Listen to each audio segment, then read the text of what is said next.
everyone, and welcome to USA Global TV and Radio. I'm Dr. JACALYN KERBECK. I'm the president, founder, and chief listening officer here at our network. We have a special event for you today. This is the reunion show. It's the third one of 2022. This show is all about celebrating and welcoming our guests and team members here at USA Global TV and Radio and giving them 15 minutes to promote their work, their business, their service, their products, their book, their film, their song, and we honor each and every one of them. Joining me for this live event, which we will be live streaming for several hours, is a dear friend, partner, and colleague, someone I have the utmost respect for. He's been with me from the very beginning when we were just one radio show meeting over Zoom under Rapping with Dr. JACALYN. Let's welcome the managing partner of BCAT, Mr. Al CINI. Hello.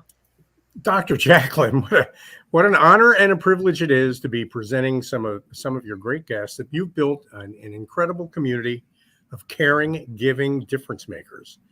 And we're going to be meeting with a bunch of them today. And I really appreciate the opportunity to present my stuff, but also to highlight their stuff, because I think together over the next 4 hours, USA Global TV has a lot to offer the international audience.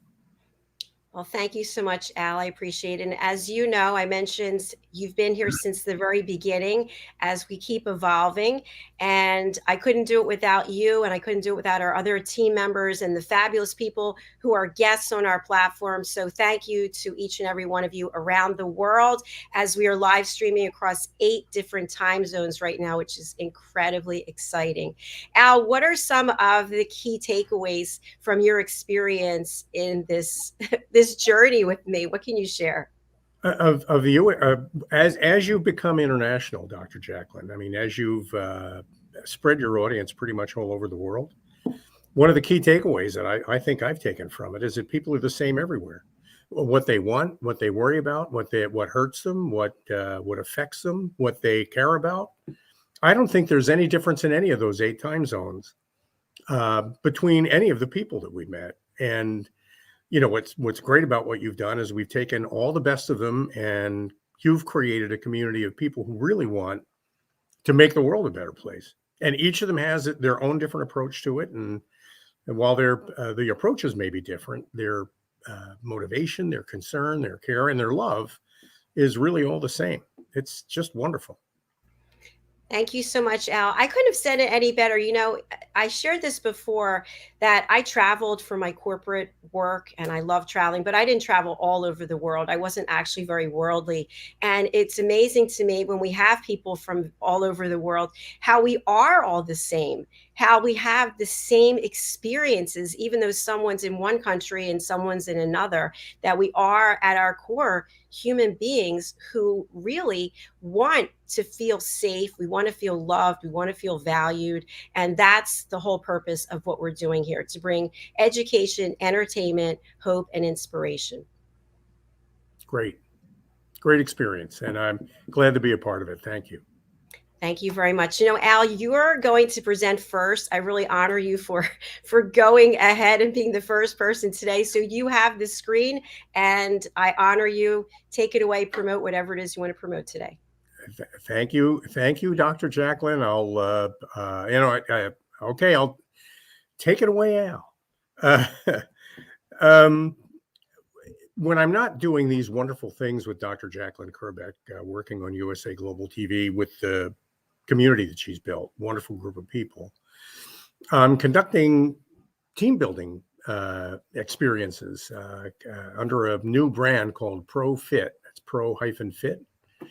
And what we do is build on some work that we've been doing for the last 10 years. And many of you may be familiar with work that I've discussed on Talking Heads and also on USA Global TV about something we call the Brand and Culture Alignment Toolkit. And here's what we've learned. Anybody, anywhere in the world, no matter what kind of a team they're on, no matter what kind of work they actually do, can be brought together around a core question, a key question that everybody has a right to answer and the ability to answer. We ask the people who participate in our team building exercise to think about their entire team. And remember, a team could be 2 people, it could be 20 or more. A team could be a whole company, or it could be a department within a company, could be a retail outlet within a company. We ask everybody on the team to think about their entire team as though it were a single person doing its best work on its best day to keep all its promises and achieve all its goals.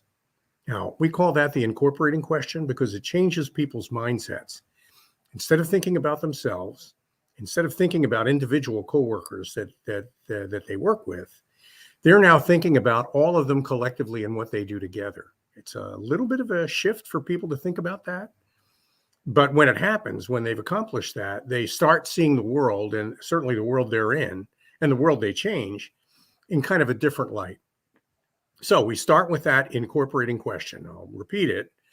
Take notes. You can visit our website, getbcat.com, and we have plenty of examples of it.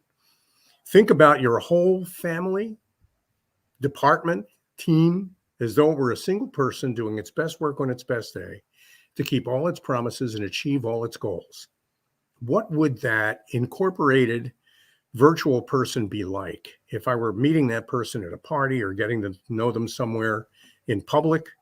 What kind of an impression would they make? And I mean specifically, what would they be wearing? How would they talk? What kind of a presence would they be offering me? How would I get to know them?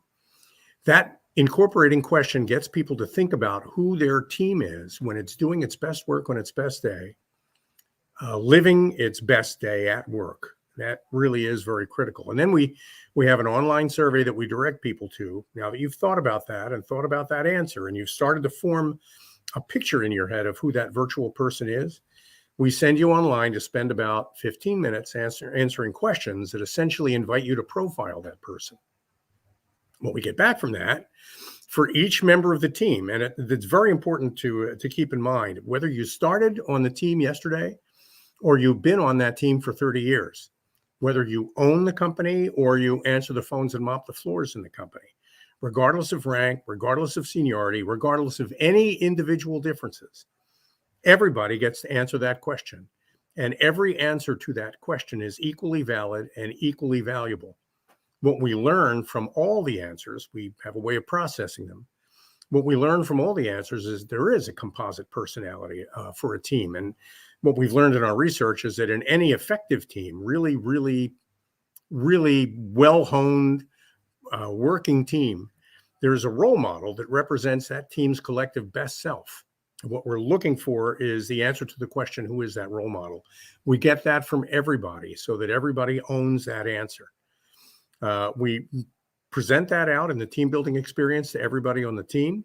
We give everybody a chance to learn from each other, their individual perspectives on that. And then we give everybody a chance to vote on who in fact they are when they're doing their best work on their best day. This is what we call ProFit, which means we all have an equal stake in making our team the best it can be.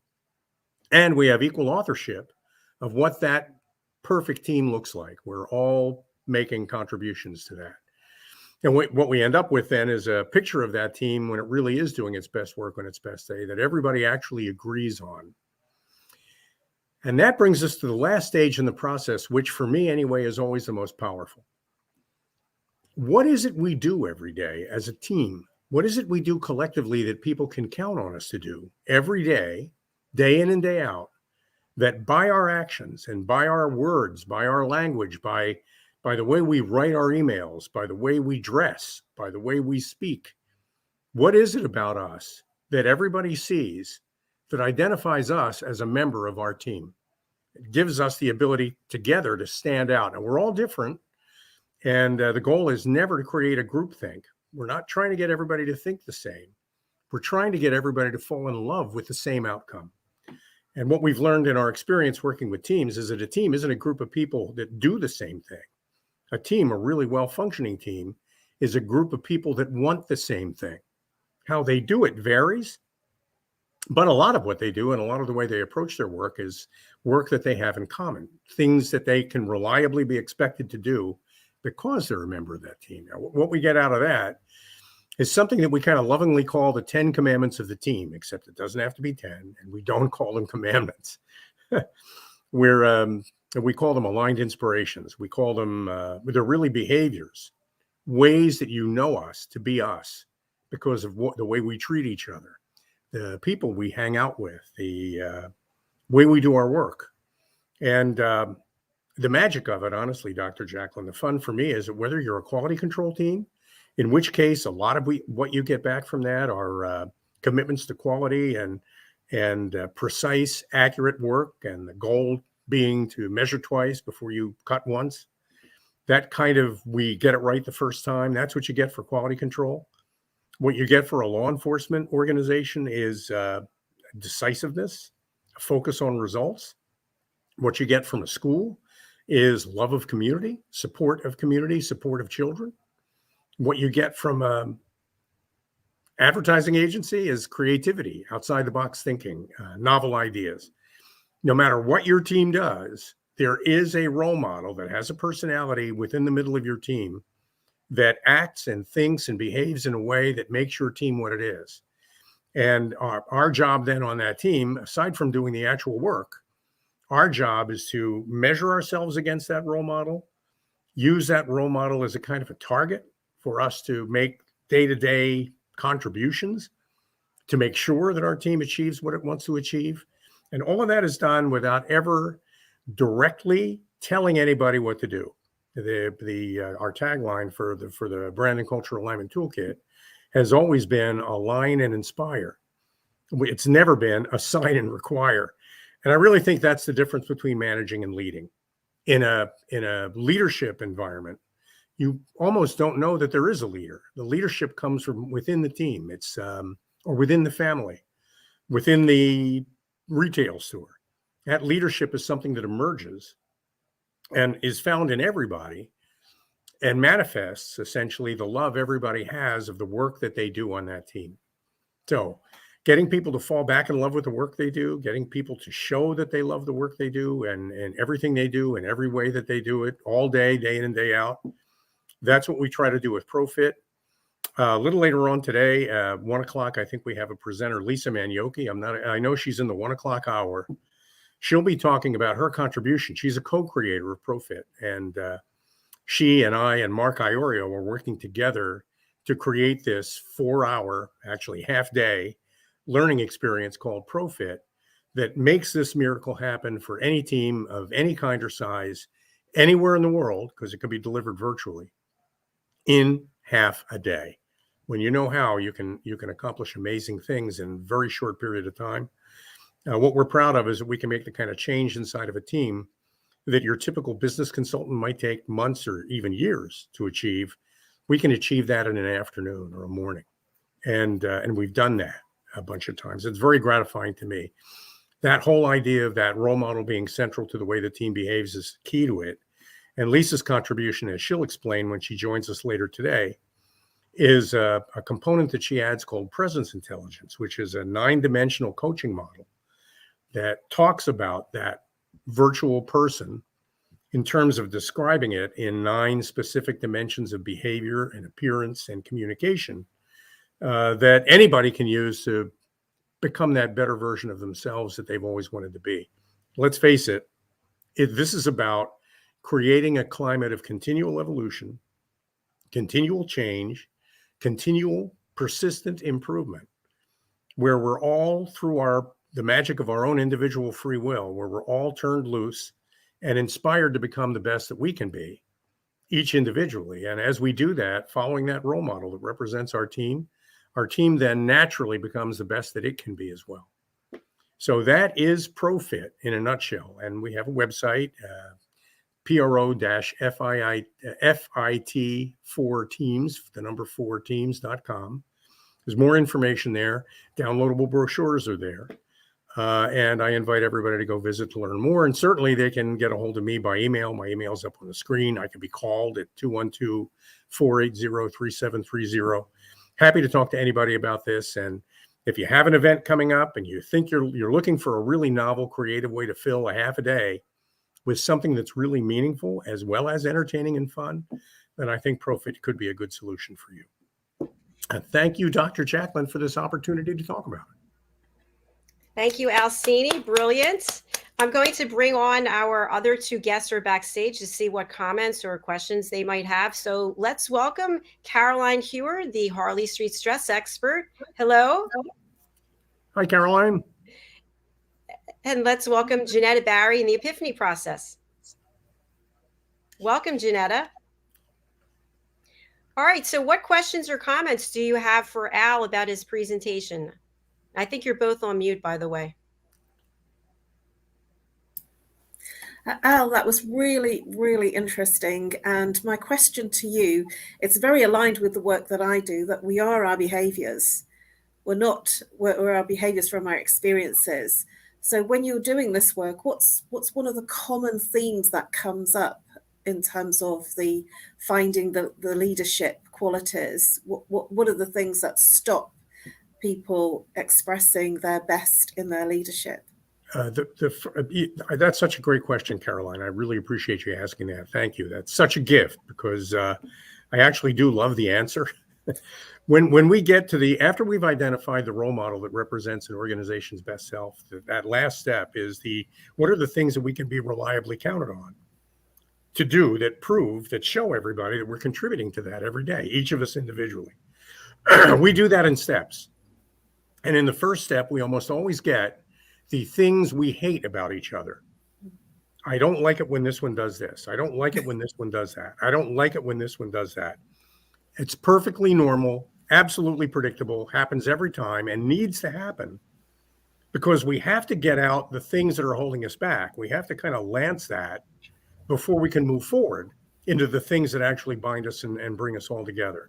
So that first step is almost always complaints. The next step is always a more refined version of those complaints that talk about the positive ways that we can all prevent that from happening. And then the last step is that list of 5 or 6 or 12 or 13 completely articulated examples of our behaviors when we're absolutely at our best. And that's what gets everybody finally united around the idea that there's a positive forward motion that they can achieve together. So thanks for asking that. That's great question. I appreciate the opportunity to answer. Oh, you're very welcome. I wanted to know.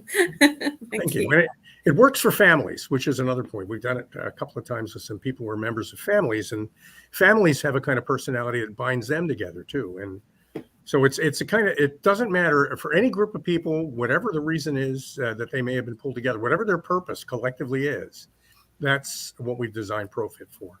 So thank you. Thank you, Al. Thank you, Caroline. We do have a couple of comments. I'll just put up this latest one from a Facebook user. Greed, money, power lead to failures. Thank you for commenting. Let us know where you're joining us from. JENETTA, what comments or questions do you have for Al?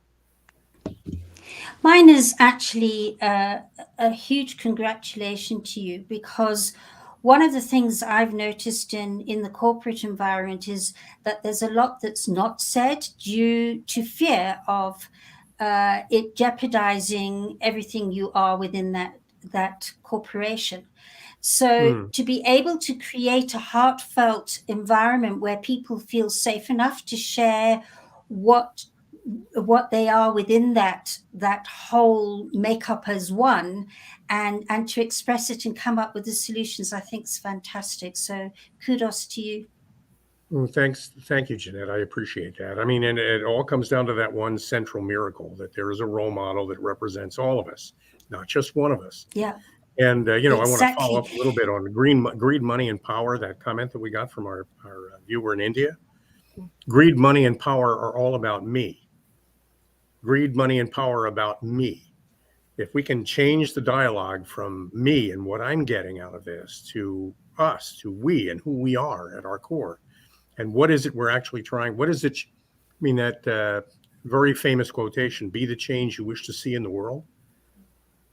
Our goal and what we do is to try to weaponize that. We want to set that on fire. We want to bring that out so that the whole world takes the actions that makes the difference they want to make. That's where things come together. So thank you, JENETTA. I appreciate that. Thanks, JENETTA. And we have another comment. Fear of losing job makes one voiceless. I guess I could say Amazon. and not get in too much trouble. But we did a little bit of work with somebody who was a former Amazon employee. Let's just put it that way. And he pointed out one day that he went into the warehouse and there was a sign there that you couldn't avoid seeing that said, we have a rock rigid open door policy.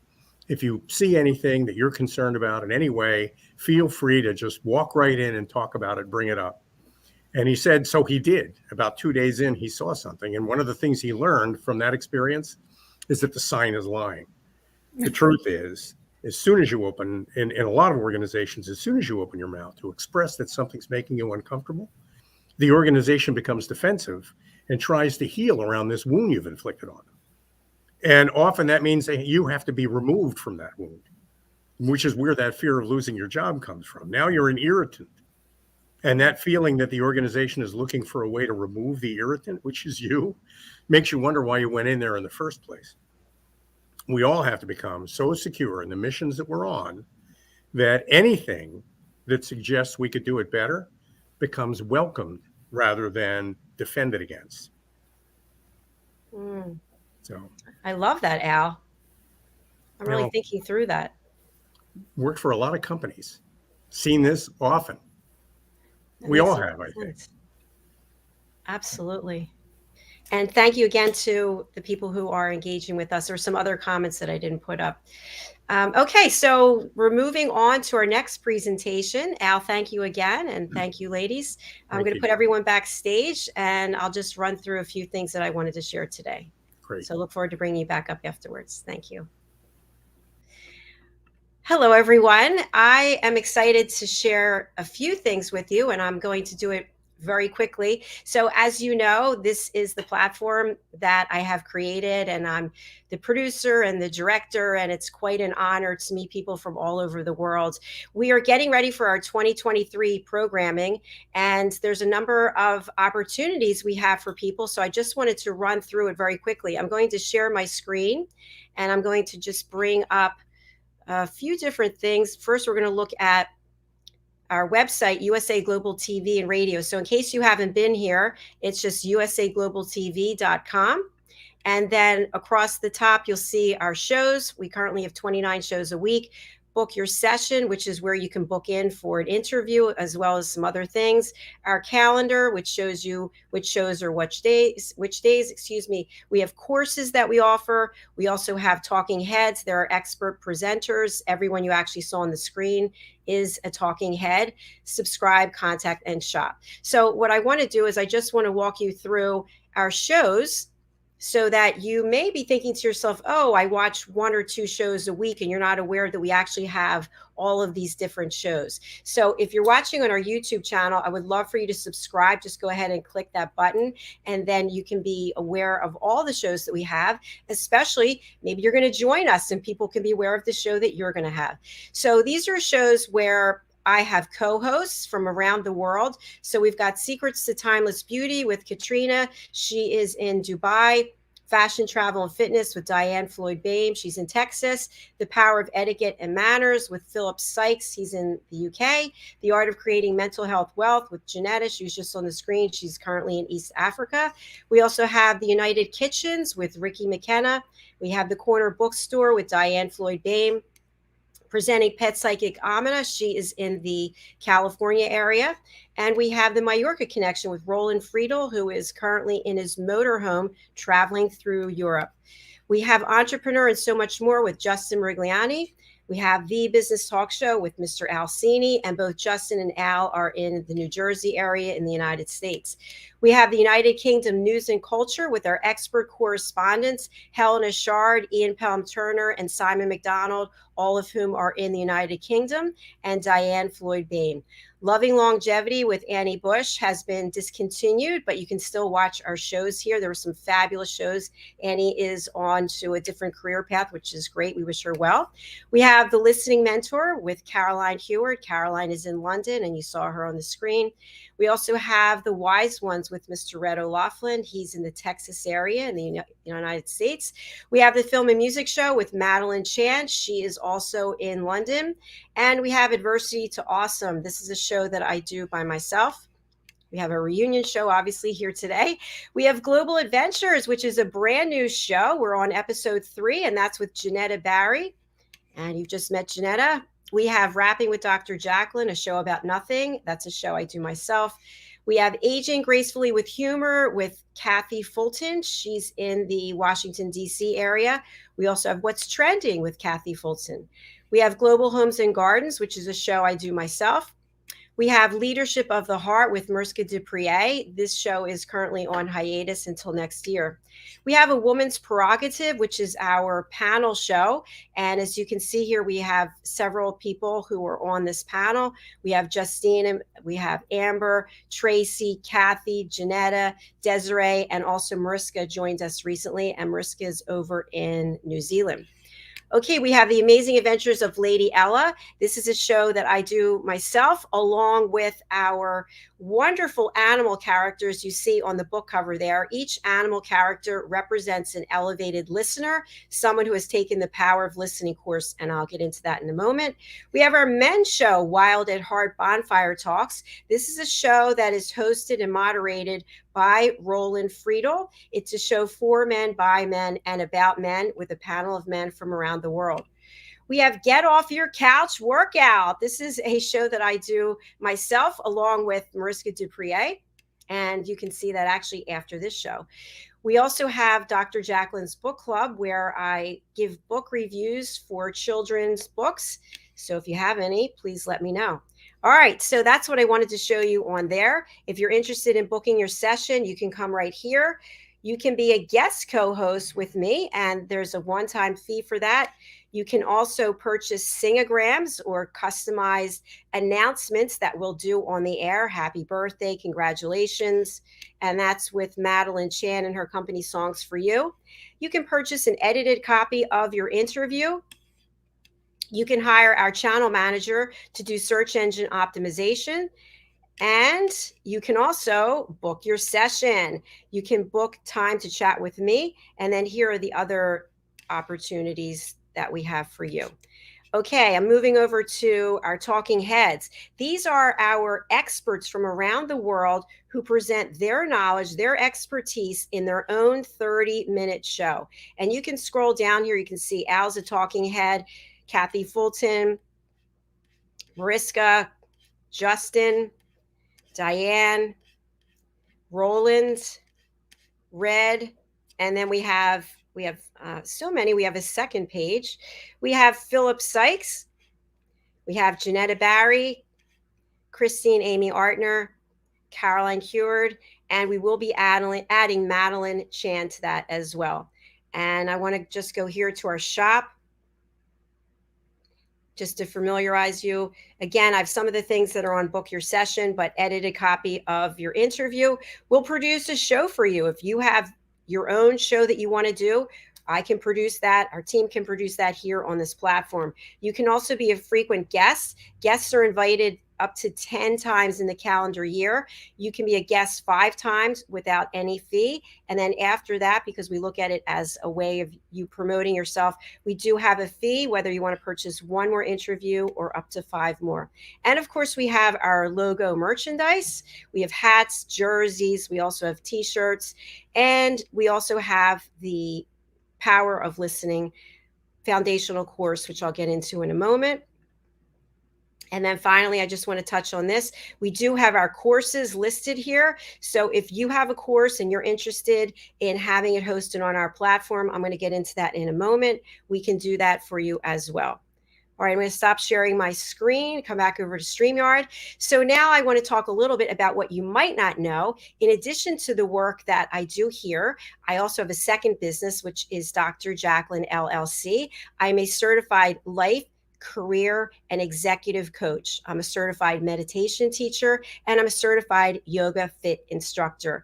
I am also the chief listening officer here at our network. And what that means is I really care about whether or not you're listening, whether you're listening without judgment, whether you're listening without interruption, listening without providing a solution, and listening without the dreaded stage hogging where one person is sharing something and you steal the stage because your story's so much better. We are all so full of ourselves. And I think that's what we really need to look at as we look at this world and what's going on.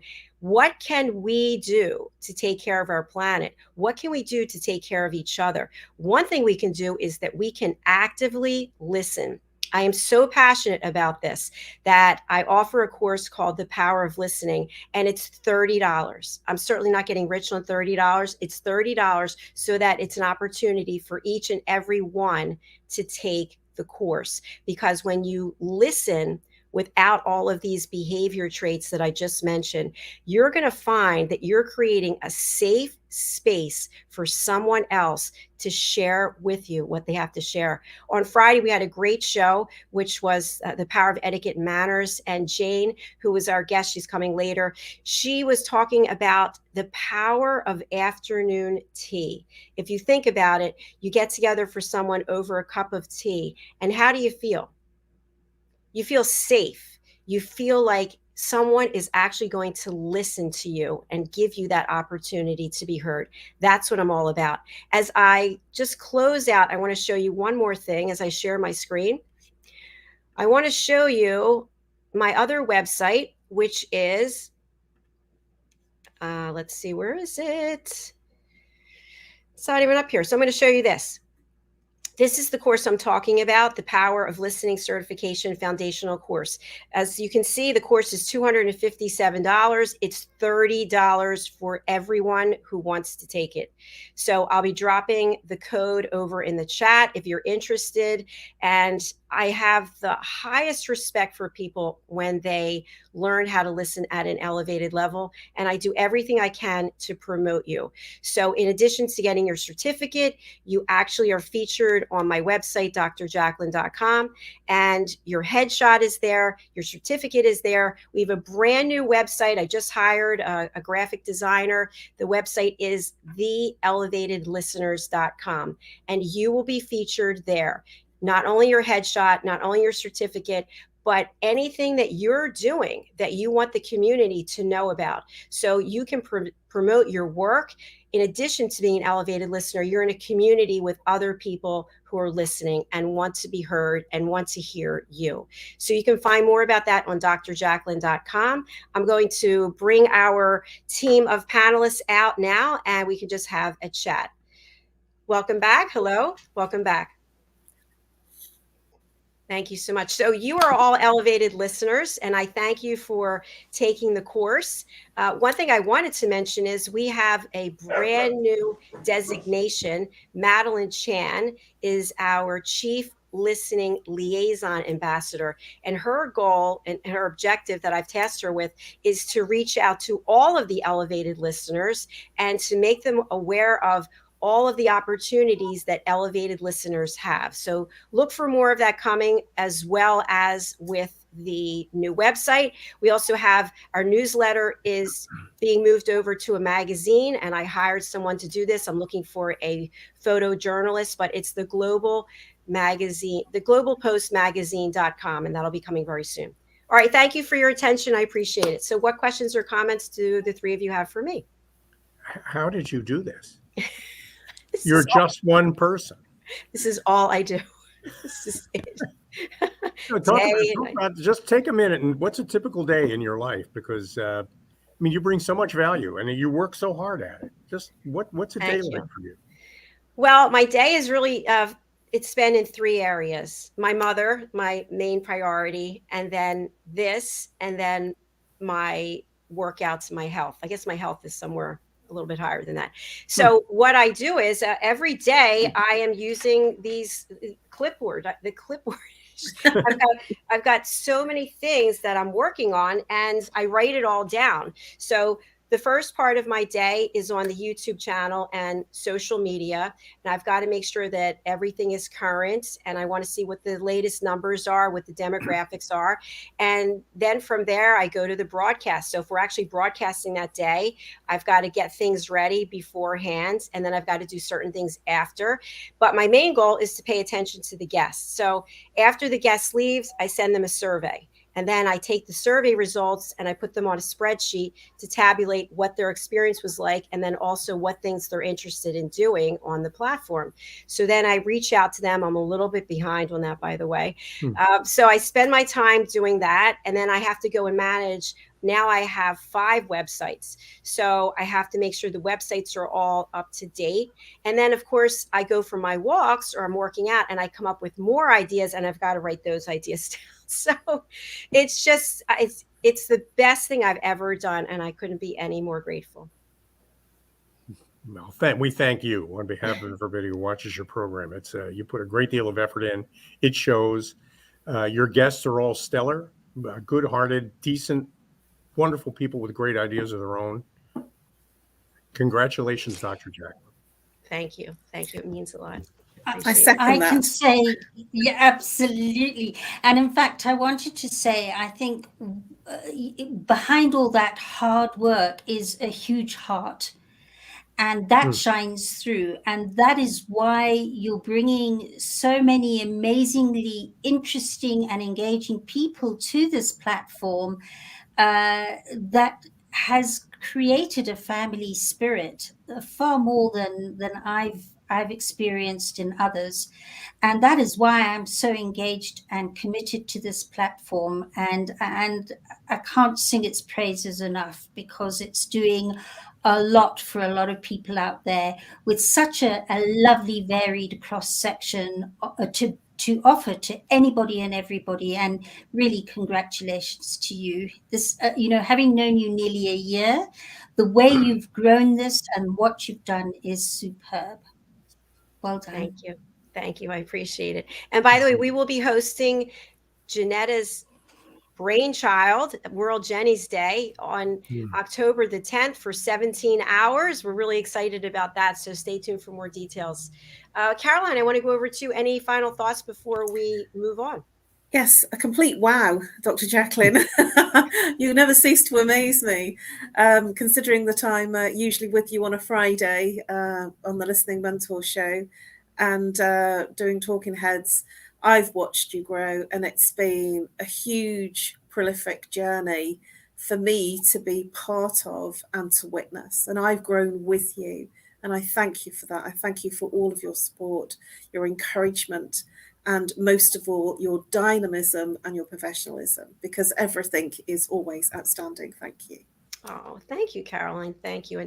And of course, I really love each and every one of you. You are my inner circle, and I really appreciate the support. I do. So thank you. And I just want to, we do have some comments. Congratulations. Thank you very much. I appreciate that. Pretty incredible. I had the same question. Al, how does she do it? Thank you. Thank you. It's just drive and determination and the grace of God, really. So, all right. Good organization skills too. Thank you. You know, I want to share one thing for people who are out there, because I think this is really important. When I was in corporate America, I was told at almost every review that I had that I was an inch deep and a mile wide, and that I would call on an account and then I'd call on the C levels and I wouldn't get anywhere that I wanted to get. So they're like, you can't have another account. These are your accounts. These are the ones you have to focus on. And so now it's interesting because I feel so focused and so driven on what I'm doing. And I do have other ideas, but I find myself, I have to rein it in to focus on the things that I need to get done first. So I've learned a lot, and I really appreciate the three of you. Thank you. All right. Jenetta Barry, you're up. Thank you. Thank you. What a pleasure to be here. Hello, everybody. It's an honor and pleasure to be with you here today and to share the journey that I've been on that's brought me to this amazing, amazing platform. And it all started, in actual fact, I used to be a sales motivational speaker and trainer, and I was pretty good at it. Those sales used to come in fast and furiously, and people loved the trainings and the talks I gave. But I noticed that after a while they would come back saying things like, we need another dose of JENETTA, or we need another fix. And that got me sitting and going, my gosh, I'm their drug. They're artificially taking my energy, which is all revved up to and rah-rah, using it, and then they're left with nothing or no tools or skills to be able to create that energy within themselves. So I knew I was out of integrity. And I took myself off for quite a few years, deciding that my intuitive abilities was just as important as my rah-rah abilities. And again, I started finding that people were coming to me and saying, we trust your intuition more than ours. And again, I was questioning myself. And it was about around this time that my greatest life test kicked in. And how I survived it is what I'm going to share with you.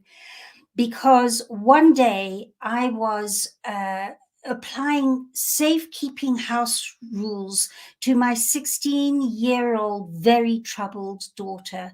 We'd been walking a path with her name was Jennifer, and we'd been walking a path with her for a long time. In fact, she'd been my most testing child.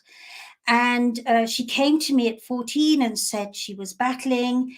And then later we had to put her into different rehabs to try and give us some effective communication and life coping skills. But this day she'd really pushed the edges of those boundaries. And our conversation escalated into an almighty argument, and she left spitting mad off to her bedroom to pack and leave home. And after a while I sensed something wasn't right, and I went to find her, and I found that she had taken her life in her ensuite bathroom in the shower. So you can imagine my whole life went down to ground zero on all levels of my existence. It's another story for another time. And I was a broken human being trying to be as normal as I could be. And I remember my second son, Neil, and Neil's on this platform too at the moment, but my second son, Neil, and I were spreading Jenny's ashes over the reef of the south coast from Mombasa Island. And I remember standing there saying, something meaningful has to come out of this senseless loss. And I mean, at that point, I could hardly take the next breath, let alone anything else. But in my intuitive side, I saw something like a book or a film that would make a difference to others, so that this didn't need to happen as regularly or at all, although it will always happen. There'll always be that factor there, but certainly lessen it. And at first, I thought it was all the amazing signs and intuitive happenings, because after all, science says that energy cannot be created or destroyed. And my daughter was energy. So where's my daughter? And I started chronicling this into a book called Full Circle Rainbows. I thought, well, maybe that's it. Maybe one day we'll expand it more. But at the same time, I was lost, and I was able to, interestingly enough, chronicle that, but every other part of my life, I couldn't do anything else. And I was walking along the street one day, senselessly, mindlessly, knowing I needed to crossed off the pavement onto the road. How I didn't get hit, I don't know. Got to the center and realized that I had forgotten I still had choice, that the label of being the mother of the daughter who committed suicide after an argument wasn't the label. It was one of a billion that I could choose. And I carried on mindlessly, stepped on the other side, and realized I had safely crossed over and called it my crossing over moment. It pushed me into being absolutely determined to get through this greatest life test, and accurately, because I tried many modalities and many therapies and none of them worked for me. There was always, well, they did work, some of it, parts of it worked, but there was always a missing for me. So I started walking the walk and talking the talk, and eventually got myself through the greatest part of that loss. Don't get me wrong, that loss is there for the rest of my life. But I have it in a place of open-hearted manageability because of this process, which I have called the epiphany process. And I've been able to help thousands of people all over the world, people who've been in terrorist attacks. I've been able to help other teenagers with eating disorders who are self-harming, not getting out of bed, not washing, not eating, writing suicide notes. They've got out of bed and they're living a life, and they're living their life purpose. It's been the most amazing journey, as I've helped anybody and everybody through their greatest times of crisis or stress or challenge. So I thought that was it, until through a series of coincidences and numbers and happenings that were all attached to Full Circle Rainbow and those interactions with Jenny's energy after she'd left this planet, we birthed the most incredible theatrical production called Insight. And it addressed through contemporary dance, voiceover music, and visuals, in 2 acts, what it was like, or what it is like, to feel compromised or depressed or even suicidal, and what it's like to be the carers of people who feel like that, and what the solutions, that there are accurate solutions. And it changed people's conversations as they came out of that theatre. And we're looking, now that we're through COVID, to franchise that worldwide as the other charity arm of the epiphany process. And again, that's for another time. But one of the things we also realized was that Jenny died on the 10th of October, which is World Mental Health Day.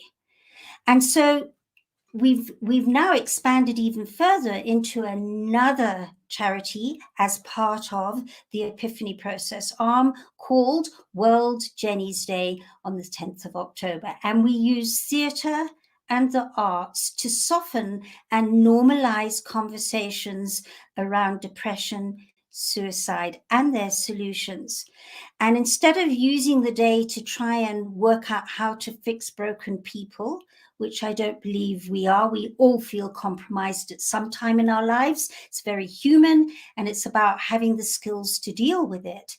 We actually use all types of performance to celebrate mental health wellness on that day and lift the vibration of possibility throughout the world. It's the most wonderful day, and I invite you to join us on that day. So I would like to say to you, if you'd like to know a little bit more about the Epiphany Process and chat to me, I mean, it's just the most amazing process to accurately get through. Then you can get, there's my Calendly Meet link there at calendly.com/Jenetta_meet. I'd love to personally chat with you if you'd like to know more and you feel that it's time to move on from the overwhelm that you might be feeling. And if you'd like to know more about World Jenny's Day, well, worldjennysday.com has a mine of information. What we did last year and the year before is all on there as well. So there's a mine of information already on that website. And this year, as Dr. JACALYN mentioned earlier, we are showcasing the whole day, and it's being very generously platformed here on USA Global TV and Radio.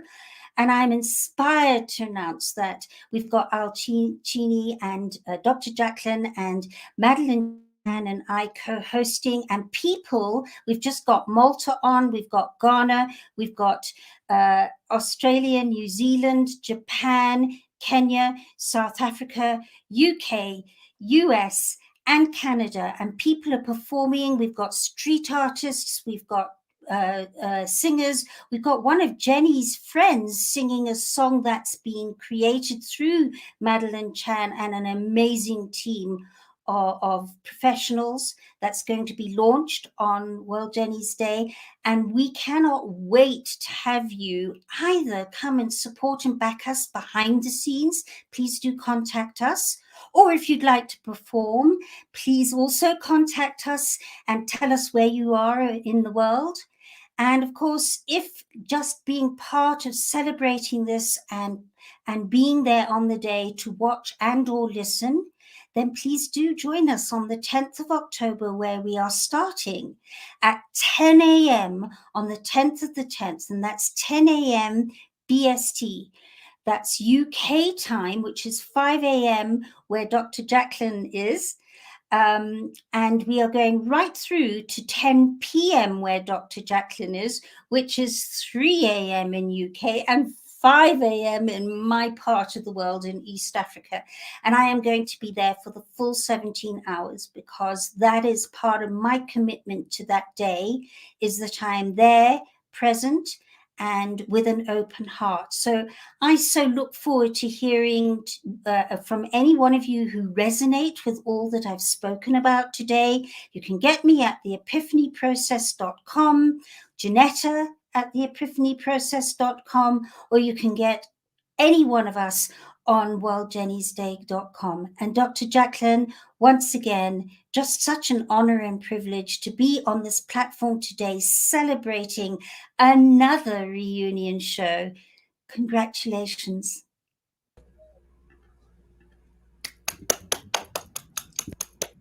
Well done, JENETTA. Thank you. Thank you. Thank you.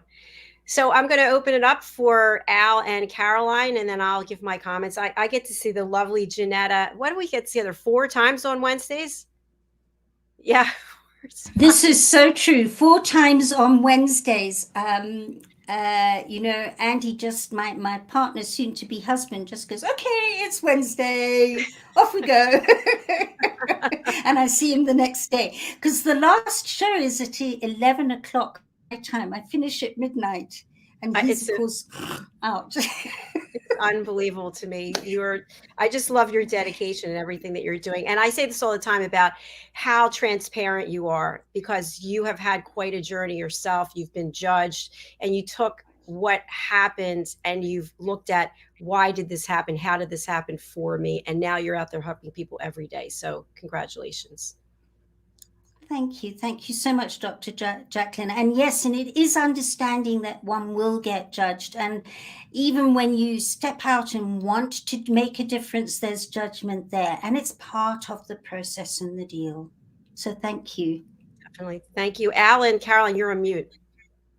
Mute. Yeah. I just wanted to say that, echoing what you said, Dr. JACALYN, to take an awful experience like and I've heard your story a few times now, JENETTA, and it's very powerful. I can't imagine anything more difficult than a parent losing a child. Freaking, you know, it's about as bad as it gets. And that you were able to find a positive pivot from that terrible experience, you're to be given a lot of credit for that. And that'll prevent, I think, an awful lot of recurrences of this, just by making people aware of the fact that this problem exists. So congratulations on that, really, JENETTA. Thank you so much. And you're absolutely right, because one of the things I didn't mention is that I got to a point 3 times during my deepest, darkest moments where I truly, honestly didn't think I could go on.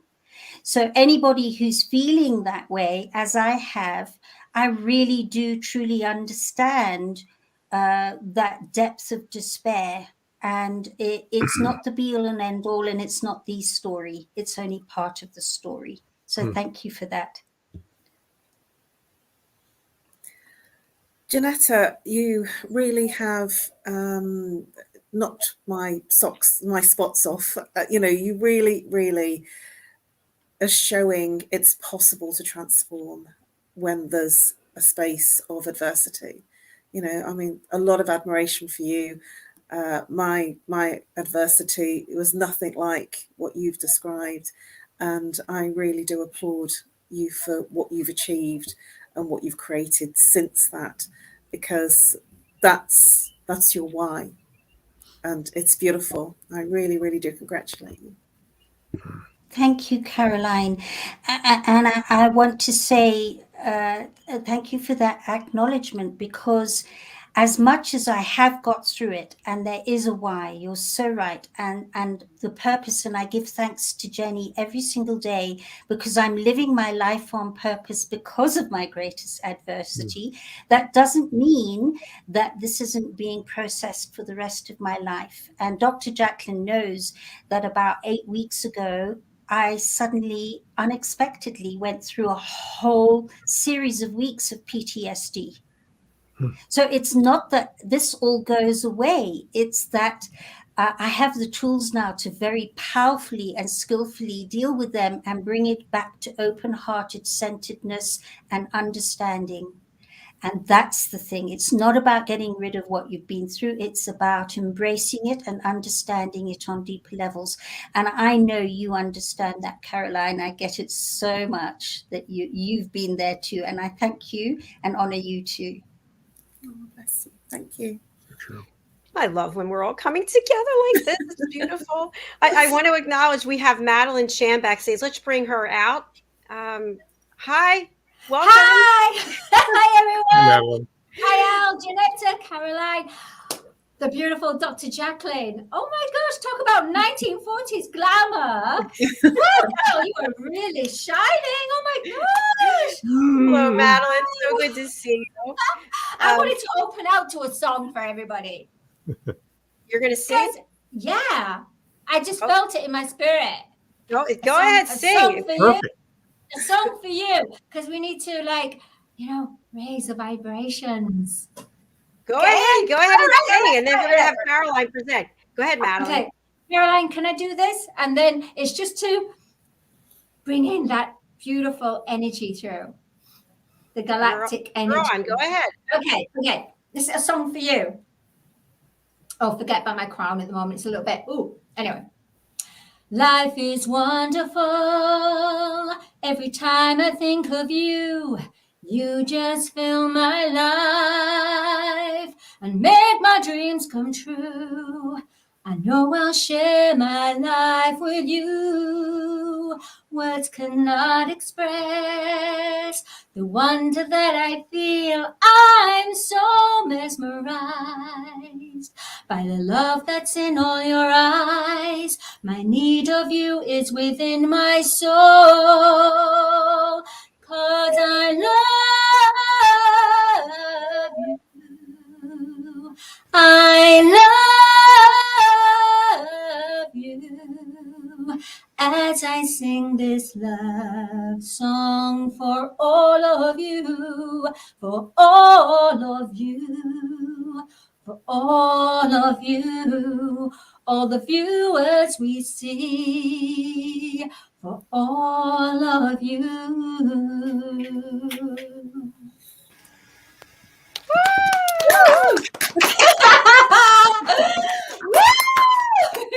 I almost started Bravo! crying. I had to pull myself together. That was beautiful, Madeline. From my Thank you. heart. Thank you To for you, Dr. raising it. JACALYN, Al, Janetta, Caroline, Madeleine. Oh, no, it's me. Oh, you make me laugh. Thank you. That was absolutely beautiful. You heard it here, folks. All right, we're going to go over to Caroline, the Harley Street stress expert, for your 15 minutes of fame, and we'll be backstage watching, and then we'll come back and have some comments and questions. All right, take it away. Hello. It's such a privilege and an honor to be here today to share with you, Dr. JACALYN, my journey in being on this platform. And a huge thank you for being part of your journey, because in being with you on this platform, I've grown, I've elevated, and I've moved from being in a one-to-one situation to speaking to many people across the world over many platforms. And I really am grateful for that opportunity. My whole premise in life is, my whole being is to create world peace. And my mission and purpose in life comes from the place that when my father passed away in 2000, I was a corporate girl, very successful, and I thought I had everything. I had the soirees, the champagne receptions, the gala dinners. It was a lifestyle. I was a socialite, a PR livey, I call myself. And when he died, something dropped out of my world, something that I found very difficult to comprehend, but something changed. And in that change, I continued in my life and didn't even realize that there was a change for me. I just carried on, brushed myself down and carried on and stayed in corporate. And then after a short period of time, one of my bosses, who I was very close to, turned around to me and said, I think there's something not right here. You need to talk to somebody. There's something very wrong. Now, I consider myself very lucky that my boss decided to say something, because no one else that I was close to said anything about my changes. And this happens for many people. This not only happened to me, this happens to a lot of people. It's much more common than you think it might be. I went into what was clinically diagnosed as a depression. Now, that depression was something that was very difficult, because the questions that I asked were, who am I? What am I doing here? What's the meaning of life? What's my purpose? When I became aware. Now, I've seen some clients that don't even realize they're in a depression for years and years. It could be 5 years, 10 years, 20 years, 30 years. They don't even realize, they carry on. And that was something that was quite shocking to me, because that's the nature of the kind of person that comes to me that's suffering with trauma for a very long time. Even a year is a long time. So in that awareness and in asking those questions, I started to look for answers. Being the good old student that I've always been, I went outside of my normal comfort environment and reached out asking questions. In that space of who am I, what am I doing here, what's my purpose, I was looking for answers for myself. And in finding those answers, I then found ways of helping other people solve anxiety, stress, and depression. Because I then realized in that study that I'd always had some kind of stress and anxiety going on in my corporate life, trying to please people and being the best. And I was that shining superstar, the award winner, the one that always sort of saw something different and got something out of a project that other people didn't get out of it. And I was that go-to person. And there was something that I was always moving on to the next thing and never really celebrated what was working. I always kept moving forward. And I didn't really look back, because I was always looking at the next project, the next big thing, the next task. And I believe that a lot of us are like that. We're always looking for the next, I started to call it distraction, the next thing that makes us feel whole, that makes us feel worthy, that makes us feel good enough. Because I never felt good enough. I was always looking for that space for somebody to say, hey, congratulations, job well done. Here's a certificate. Here's a medal. Here's an award. Here's that champagne reception in your honor. I was always looking for that next big fix, and I didn't kind of work out what it was. And there's many of us that are like that don't even realize that we're like that until something happens, like a bereavement, like a shock to the system, a trauma, a demotion that causes us to reflect and to look at something that's not working, a sickness in the family with yourself, a change in your relationship, a divorce, a change of lifestyle, a move, countries, towns, cities. We have many people in this world that have been displaced through trauma, through wars, through conflict. We have many, many people that are not being their best selves. Yesterday, I did something that was really meaningful to me, and I decided to pay my respects to the Queen. I was surprised, shocked, amazed at how many people were queuing for hours and hours and hours to pay their respects. People that were not in their best form, in wheelchairs, on walking sticks, the very young, the much older, the very mature. And I was surprised at the comradeship, the joy, and the celebration of their Queen. What I was most surprised about is the fact that we were in mourning, and it was a public display of mourning and celebration of our Queen. But we do this on a daily basis. We are like this. We all have people, friends, family that have passed away. And we don't always take advantage of that space of being in a ritualistic mourning, a grieving process. What we do is we shut ourselves down, we brush it away, and we carry on.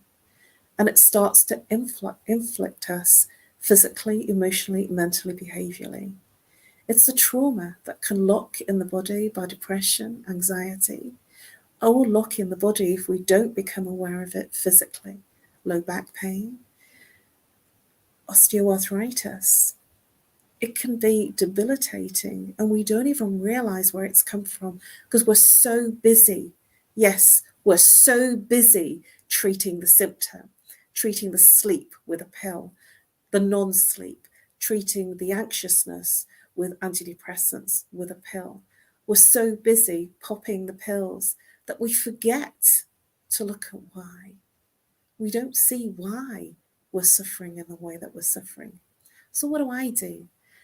Because I've solved a lot of the depression that I was in from losing my dad and the stress that I was under in corporate, this is what I do for others. This is how I help others.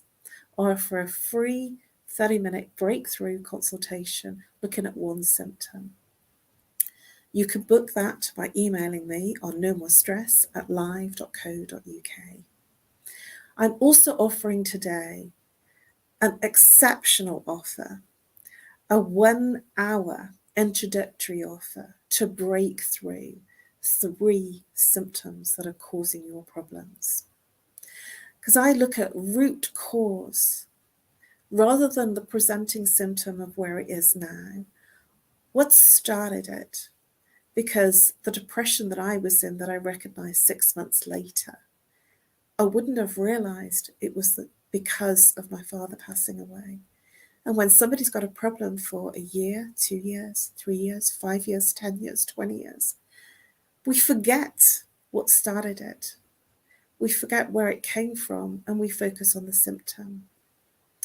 I use a process that uses chakra psychology, how the mind and body connects and what happens to the person physically, emotionally, mentally, behaviorally when there's an imbalance. And the imbalance is the symptom, whatever it is that we're complaining about, whether we're not sleeping, relationship issues, repeating patterns. Oh, this person is always a drag. This person is winding me up. It's the repeating behavioral patterns, the familiar things that always go on in your life. The common person is you. You are the person that's always in that situation. The world isn't like that for everyone. You are the common person. You are the repeating pattern. You are the repeating behavior. Everything is related to you. And you will resonate and you will vibrate at the same frequency as other people. So you'll attract other people that are like you. And what I want to do is help you literally bust those patterns so that you live a better life, a more peaceful life. You move from head, where all the stress, the anxiety, and the pain is. You reconnect back to your heart so you feel an inner peace. Coming back to my mission and my purpose for life, to create world peace. Playing my part to create world peace is to move each individual from head to heart. It looks like a short distance, but it's a long journey for many. And sometimes we suffer all of our lives and we reside in the mind, the escape route from our stress. But it comes out in all sorts of ways. My invitation to you is to book that free consultation by emailing me at nomorestress@live.co.uk, or even take advantage of my introductory offer of a £99 offer for your breakthrough introductory chakra psychology session. We'll literally bust through your stress. And I also have a course on chakra psychology, an introduction and an activation to clear and balance your chakras for $49. Reach out. Let me help you create your own inner peace. Thank you.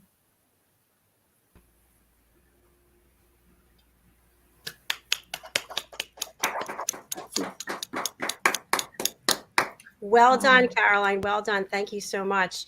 All right, I'm going to open up to the panel. Who would like to share a comment or feedback, question with Caroline? I would love to say, Caroline, wow, that you were able to identify and realize where all of this was coming from, instead of mindlessly for the rest of your life just wandering along. And to me, it feels like your dad has inadvertently left you the most amazing gift through his passing. And his energy is shining through in all your work. It must be such a wonderful feeling to know that he's closer than breathing, which would have been impossible if he was still with you today. Am I right in saying that? Oh, absolutely. Yeah. It is because of my father passing away that I now live a much more peaceful peaceful lifestyle. That's great. And Caroline, the whole idea that there is peace in us and we can find it. Sometimes we need help doing that. It's not that we contact you so that you can give us peace. It's that you help us find the peace we have within us. We just have to put that baggage down that we tend to carry everywhere in order to really experience it. Exactly right.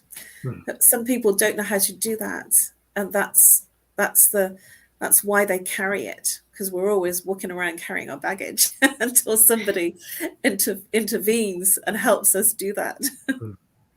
Caroline, what I find, sorry, Al.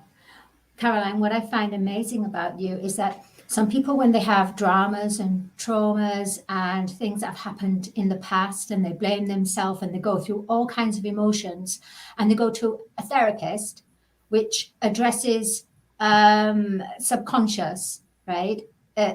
But you go even further. You deal with the energy fields. You deal with the certain energies where there's blocked, and so it's almost you go in depth. Where a therapist will go deep, you go in depth and you work with the auric energy fields. Yeah. And it's a special divine gift, and your father is working with you.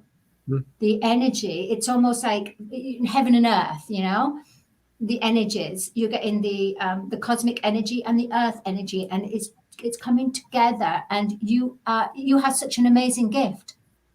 You should be, honestly, you are so anointed with the heaven and earth energies, and the fact that more people should be coming to you for this healing, for this energetic healing, for them to look at their energy wheels. Basically, the chakras are energy, the wheels, different wheels for different functions, and you help to clear it. You clear the debris for them, and you help them to awaken to it. So I just love you completely. You're just amazing. You have such a wonderful mission in this life, and you're on your divine mission, Caroline.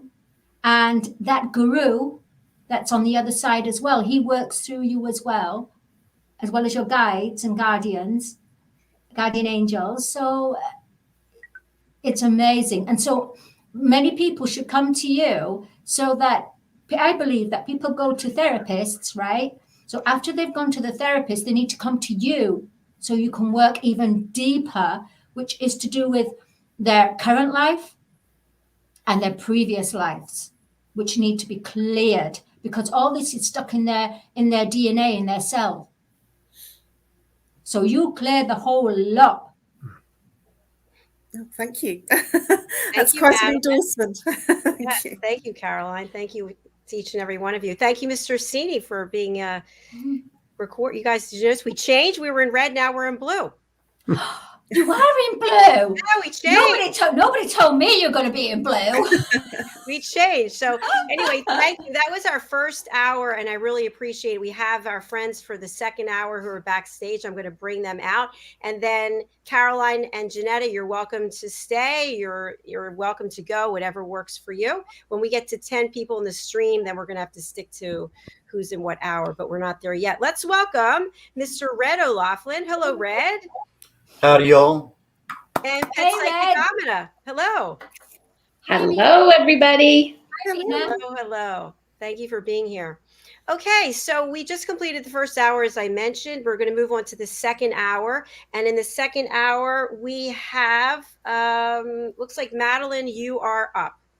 So Madeline Chan, I already mentioned, is the Chief Listening Liaison Ambassador for the Elevated Listeners. And Madeline's going to tell us about the work that she does when she's not on this platform. So we'll be backstage. Have a great promotion. Thank you. Thank you, everyone. Hi, my name is Madeline Chan. Some people call me Dr. Madeline Chan, but anyway. And what I am is I am actually a soul voice awakener. I know you're thinking, what is that? Okay, let me tell you. Basically, through my life, I've gone through lots of adversities, lots of things that have been life-threatening, things that have been about betrayal, rape, all kinds of, I lost my own child, my own baby as well. I've had lots of things happening, which I did a biography called From a $2 Daughter to a Cosmic Goddess, because honestly, I really feel my journey has been about learning about the heart and the soul. And my journey has been about not having blame, no matter what I went through, to anyone. And just know something deep inside told me it's a lesson. It's lessons in life, lessons in love.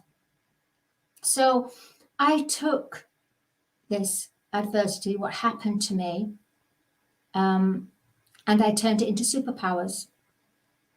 I know you're thinking, what is superpowers? Superpowers is when, instead of taking what's happened to you, and you go through all the emotions, you go through all the journey of it, but then you come through it. And when you come through it, that's when you have a different perception of seeing things. That's when you you're uplifted, and you find that when these energies happen around you, you know instantly these energies. You don't even have to experience.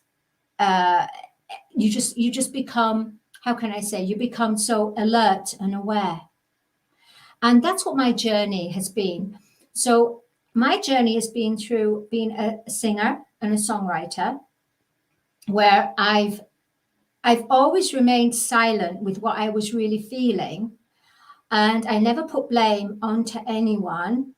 So I put it into, the only way I could express myself was through my voice.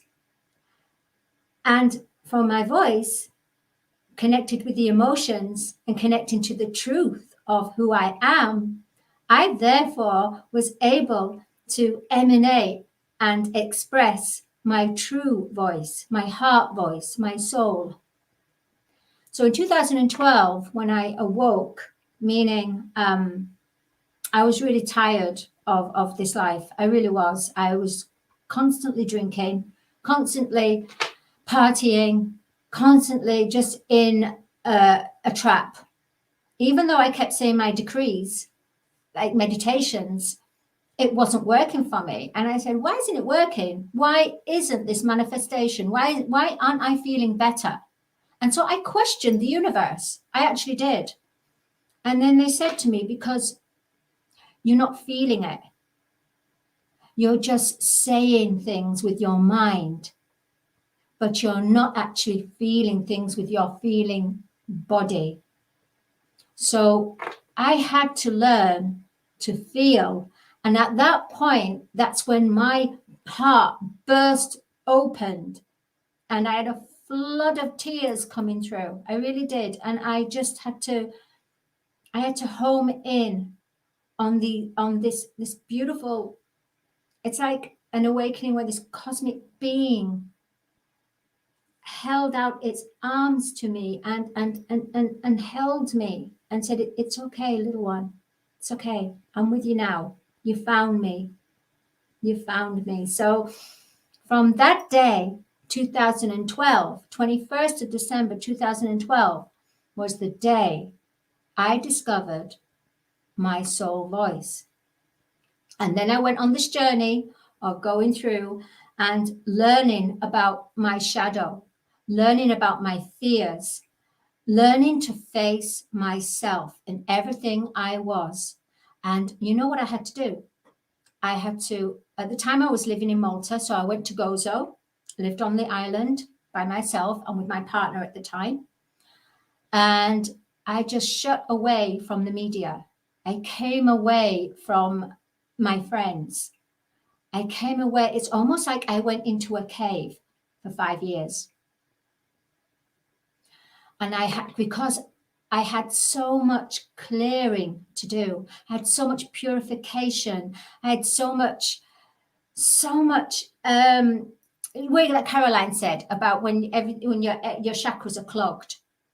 So I had lots to clear and I never knew it was there. So when you start to awaken, yes, you get a buzz, you uplift, you do. But then after, you have to do the hard grounding work. You do. Because honestly, everyone, beloved hearts, I'm addressing this to everyone. You may awaken. You may say, oh, I'm just going to think positive from now on. La, la, la, positive, positive. That's what I was doing. Then I got woken up. And when you truly awaken is when you face yourself. It's as if you face yourself in the mirror. You face your fear. You face everything who you are. And what you have to address then is your personal behaviors, your attitude, your wordings, the way that your vibrations, the energies, you have to analyze and monitor yourself on a day-to-day basis.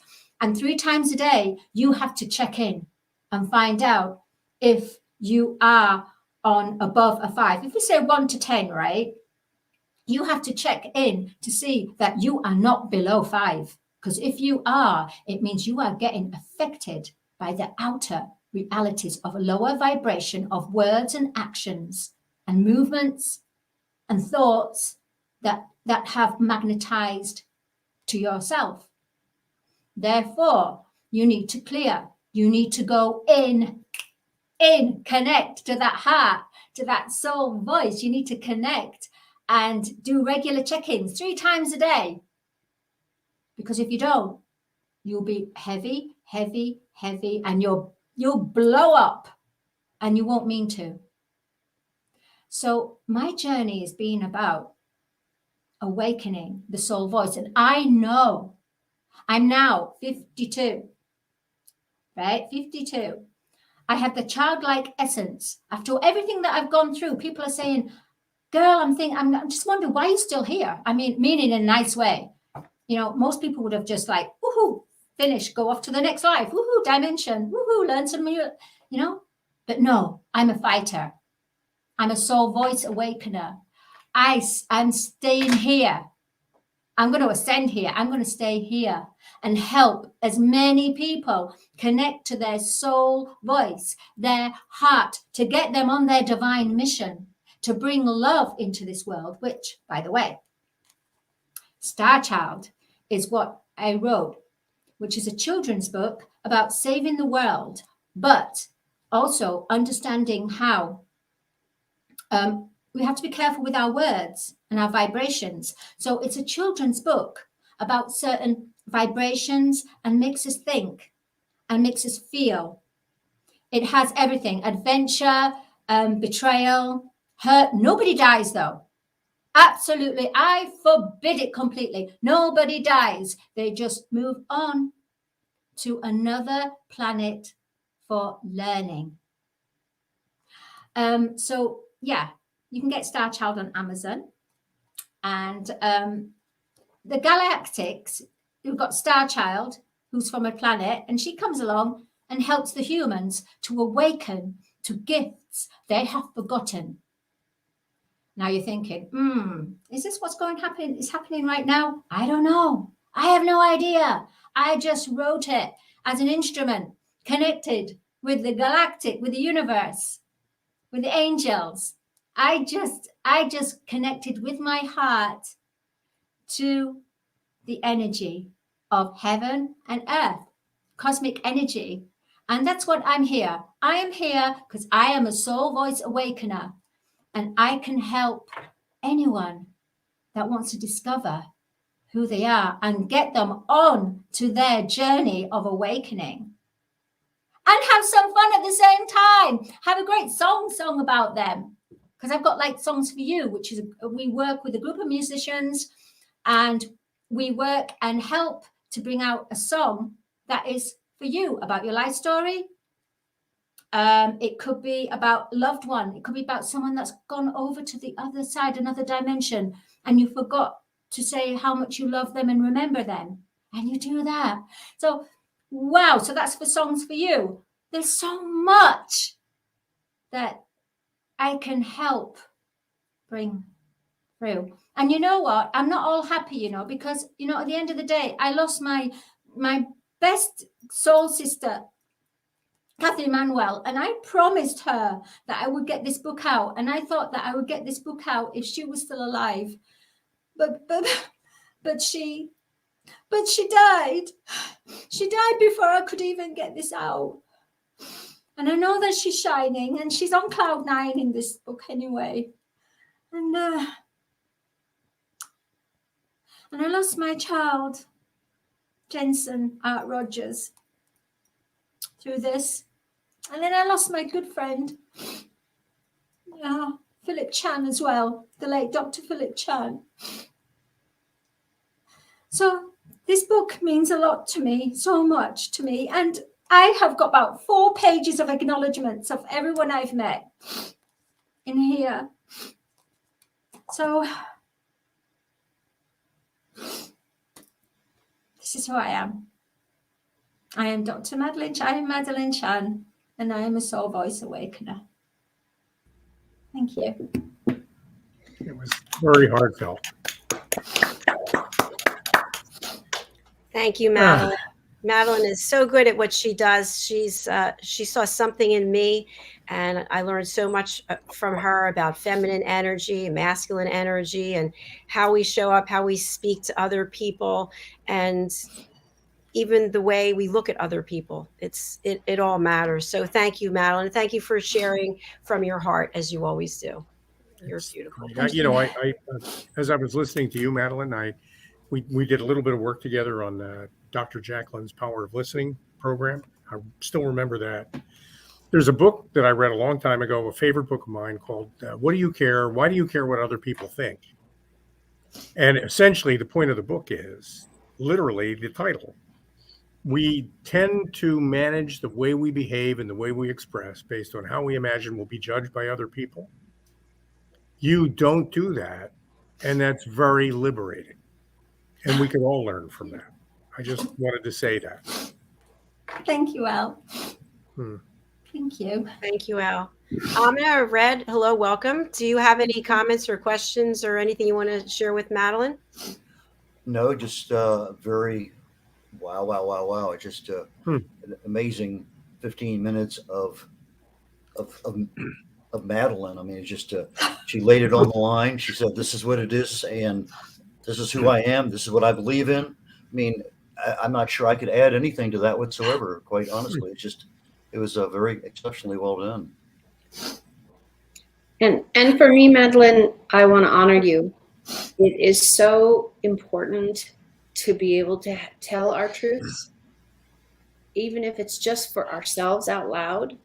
But what I hope and what it feels like is you just gave a whole bunch of people who will either listen to this live or in the recording or 3 months from now and say, you know what? I can be that strong. I can get through this. If she can go publicly on a national channel and say, this is where I'm at, this is who it is, and it's okay. Thank you. Thank you for giving everybody the strength to see your vulnerability and know that that's okay. And lots of hugs and support. Thank you, Amina. As you can probably feel from all of us. Here's a huge virtual hug from me. Thank you. Thanks, Amina. Dr. JACALYN, honestly, I was panicking because I wasn't know what I was going to talk about. Honestly, at 20 to 4, and it's like someone said, I went into a meditation state, and I connected, and they said, don't worry, just relax, just be who you are. And then it just flowed, because I was thinking, I haven't got the Songs for You logo, I ain't got the website, I ain't got this already, and I was going blah, blah, blah. You know, when sometimes you get yourself in all it is was. Well, you did it. You should be very proud of yourself. Congratulations. Yeah. Wonderful. I mean, speaking on behalf of Dr. JACALYN, we didn't know what you were going to say either. We had no idea. We have no idea what anyone's going to say. This is Best interview ever. Yeah, exactly. So So, you all right, really we need delivered. to stay on time. We're going to move on to Amina. You're up next. Yay for me. All right. So I don't know how to follow that up. I'm going to give you my background, and hopefully Dr. JACALYN will redirect if she wants to go a different way. But my biggest statement is everybody stops me and asks me, how did you become a pet psychic? How did you learn to do what you do? It's honestly, I was born. I just assumed when I was small that everybody talked to the plants. Everybody talked to the trees. As a child, you kind of do that. Being the youngest of 5 siblings, 4 siblings, technically I'm the 5th, so I'm not my own sibling. Everything was different for me. I was taller, I was blonde, nobody else is in my family. So I don't know, we keep saying that. The stork brought me. But I knew what I knew. And I hope what you also do is know who you are and go with it. Be a Madeline Chan. We're gonna make her a verb, or an adjective at least, and be the strength of you understanding who you are. It took me time. It took me time when I was told, if you don't know about psychics, we have guides.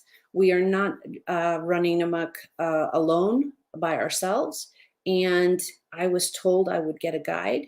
So the first question was, so how does that work? You go down to the grocery store and pick one out. You go to the hardware store. I didn't know how that. It happened organically. One day I felt alone and one day I was not. And it was really that simple. My guide, of course, has a name, and I see him as Gabriel. I have had other people who are psychic and they're like, oh, it's Gabrielle. No, not for me. And maybe for them, that is their vision. I am not alone. When I have questions, when I have interests of needing to know more, what I have learned in this lifetime of learning is everything's in its time. We might need to know what 2 + 2 is, but maybe not as a 3-year-old, or maybe not as a 5-year-old. Maybe it's going to come later. There are life lessons that are also going to come in their time. It doesn't mean that we're not going to get the answer, but sometimes it's the journey getting the answer that actually grows you and moves you towards the person and the place you are supposed to be. We can ask all the time ourselves, why did this happen? How come I'm here? Why don't I have that job? Why don't I have that house? But instead, I would suggest you go through the world and say, thank you for what I have. Thank you for where I am. I want to use a very recent occurrence. About 2 or 3 days ago, my daughter and I were in a car accident and were hit twice. We were on a freeway and everybody was following too closely. But we're going to say, we trusted what we knew and what talents we had as far as good driving schools. And we came out not too badly. Nobody broke any bones. Nobody was injured. I was able to talk to the other 2 cars and make sure they understood what was going on, because it was really important that we all kind of team together and get through this. And it did happen that way. And it was inconvenient and all of those things, but everybody walked away. So when you are challenged with something, if it's your dog barks constantly and you can't get him to stop, that's when you need a trainer. That's when you need a person like me who is a trainer and or a psychic. Look for the help you can get. I'm so incredibly blessed to have this platform and all these amazing people to learn from and all day long be able to watch. Also, don't always feel like, I encourage you, that the challenges in your life are catastrophes. Absolutely, we can have our moment of scared, angry, happy, mad, sad, whatever your energy is needing that moment. But there is a learning curve and there's a growth. And you might come out 5 years later, 2 days later, or 6 years later and be able to help somebody because you've already walked that path. It won't be the same as that person. So for me, I've had animal challenges. Oh my gosh, yes. I've had animal challenges, adoptions, crazy, crazy, crazy adoptions, animals that were dumped in backyards. We happened to have bought the house and there was a German Shepherd in the back. He was only about 2 and he was wild as all get out. And I had 2 babies barely walking. Is this a good setup? Maybe not. But for me and who I was, it was a great learning tool and a loving moment of learning how to do through that. I honor everybody for that. If you need help, that's what we're all here for. And I know for me, I am a phone call, email. I give a lot of free information out on all my social media. So please do better. Hug a honeybee, not literally. But put a plant out so they can thrive also. Because if you like to eat anything, you have to start with honeybee. And be good to yourself, because then you can give love even easier.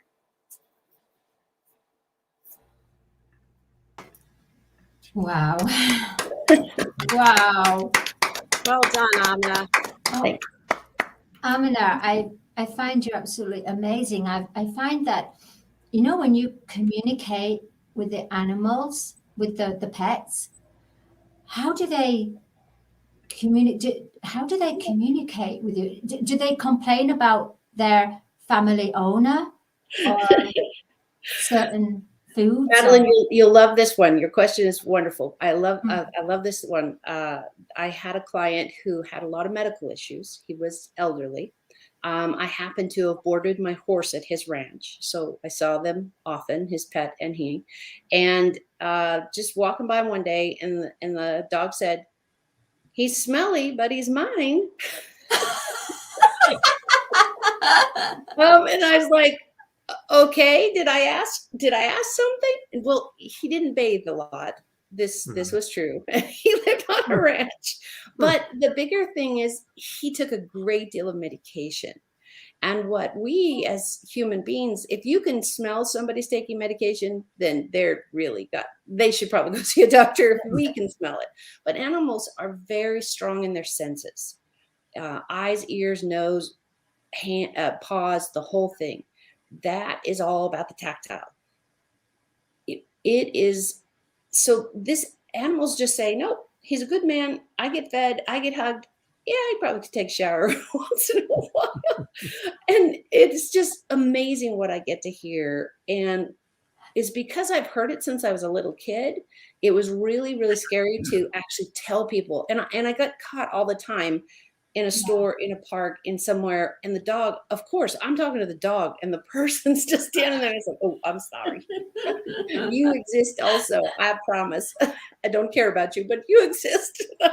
And the conversations are organic and loving, and or I've only luckily once or twice had an animal ask for help. And that's a really, as a professionals, we all know, if you see a business owner that is going to lose their business because there's something you see, and you have to walk carefully to say, how do you help? If I see an animal being abused, it takes every ounce of my being to not go and, I don't know, to cut the toes off of the owner. I think that's illegal. But we have, if we want change, it has to come with compassion. It has to come with love. And that's true for the pet, and it's true for the owner. So with that is keeps me in a really positive place. So when I'm going someplace, I talk to the flowers more and the dog before I talk to the people. I get caught all the time. And now everybody's like, she's kind of strange. But you know what's really miraculous is the people I end up stopping, like in the park, because I went for a walk, and I say something about their pet or their dog and how wonderful they are. And then all of a sudden I say something really off color about, wow, when's the last time you took them to the vet? Just something I wouldn't know. And, or it's kind of nosy. And they'll go, oh, why'd you ask that? Because I've been thinking I need to go to the vet. I said, yeah, you need to go to the vet, like now. So if I'm moved to say something that strong, then you needed to go to the vet like 2 days ago. So that's animals will tell them how they feel. If you're paying attention to the people in your life, they will tell you how they feel, even indirectly, for those of us who are watching and looking and listening. And that's what this room of professionals is.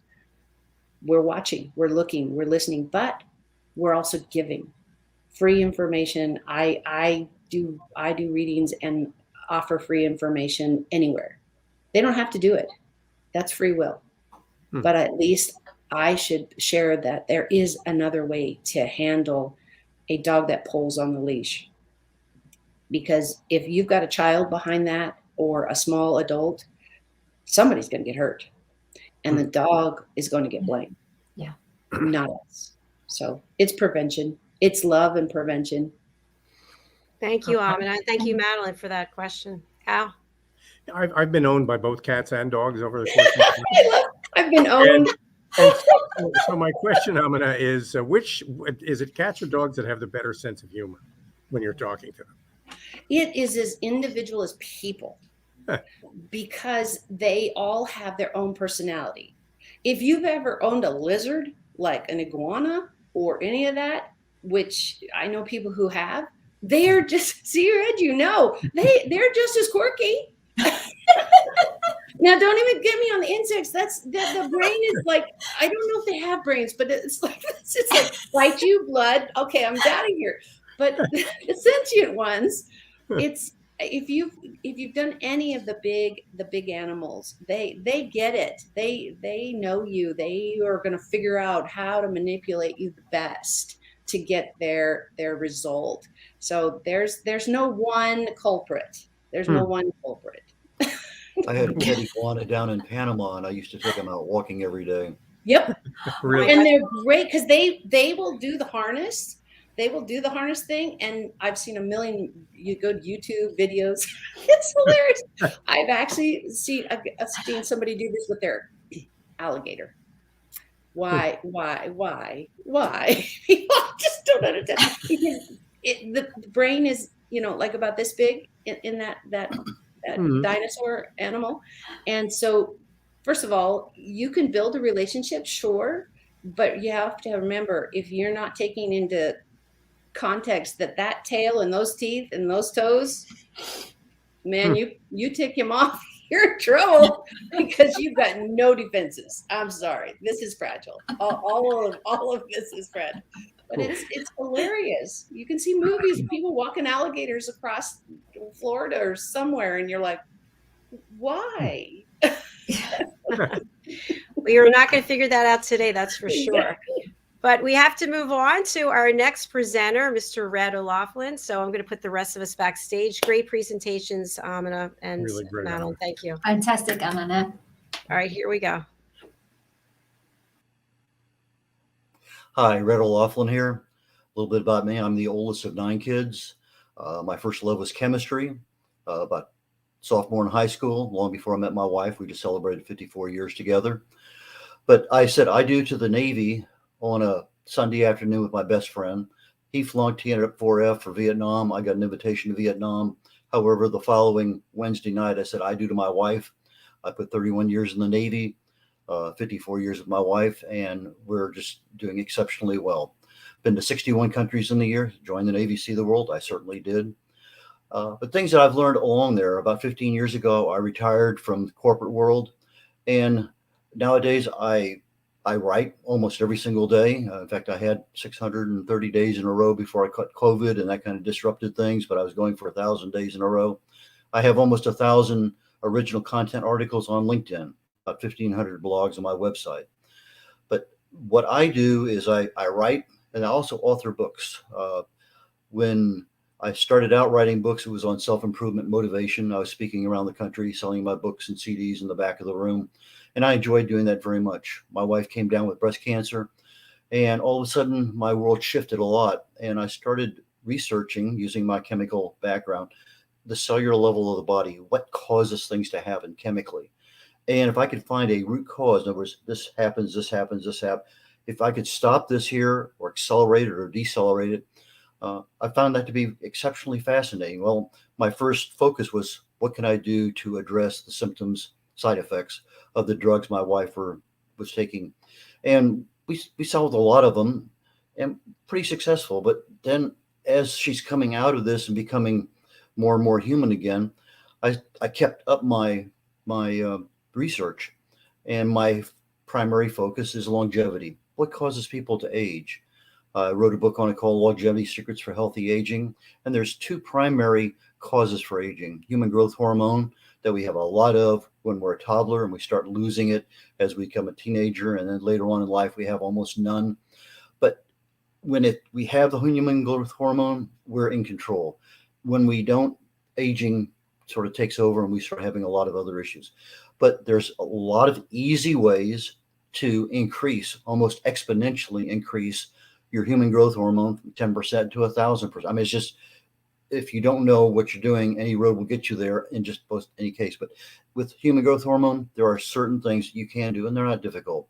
The other part of longevity is the telomere at the end of your DNA. You have this double helix that wraps around. With the bottom is like the plastic tip on a shoelace, a caplet, and it keeps that DNA together. Well, every time the cell becomes 2, it replicates, divides, you lose a little bit of that bottom caplet. And depending on what your lifestyle is, you're going to lose a lot or you're going to lose a little. But as soon as you lose 90% of it, that cell's dead.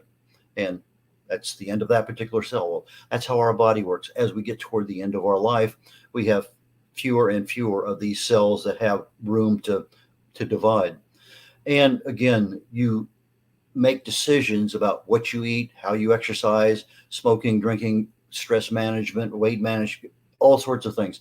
They all affect how much of that telomere actually erodes when that cell divides. And the better lifestyle choices we make, the generally you lose less and less of that telomere length, and you have an opportunity to live to a longer life. I wrote a book on the joy of ageless health, which talks about stress, toxins, radiation, inflammation, infection, diet, and even expectations affect our health. And when you look at each one of those things, they're controllable, easily controllable. And so I wrote about that and what you can do to minimize disease. And I go into the detail of why these things happen. Part of the why is also right up here between our ears.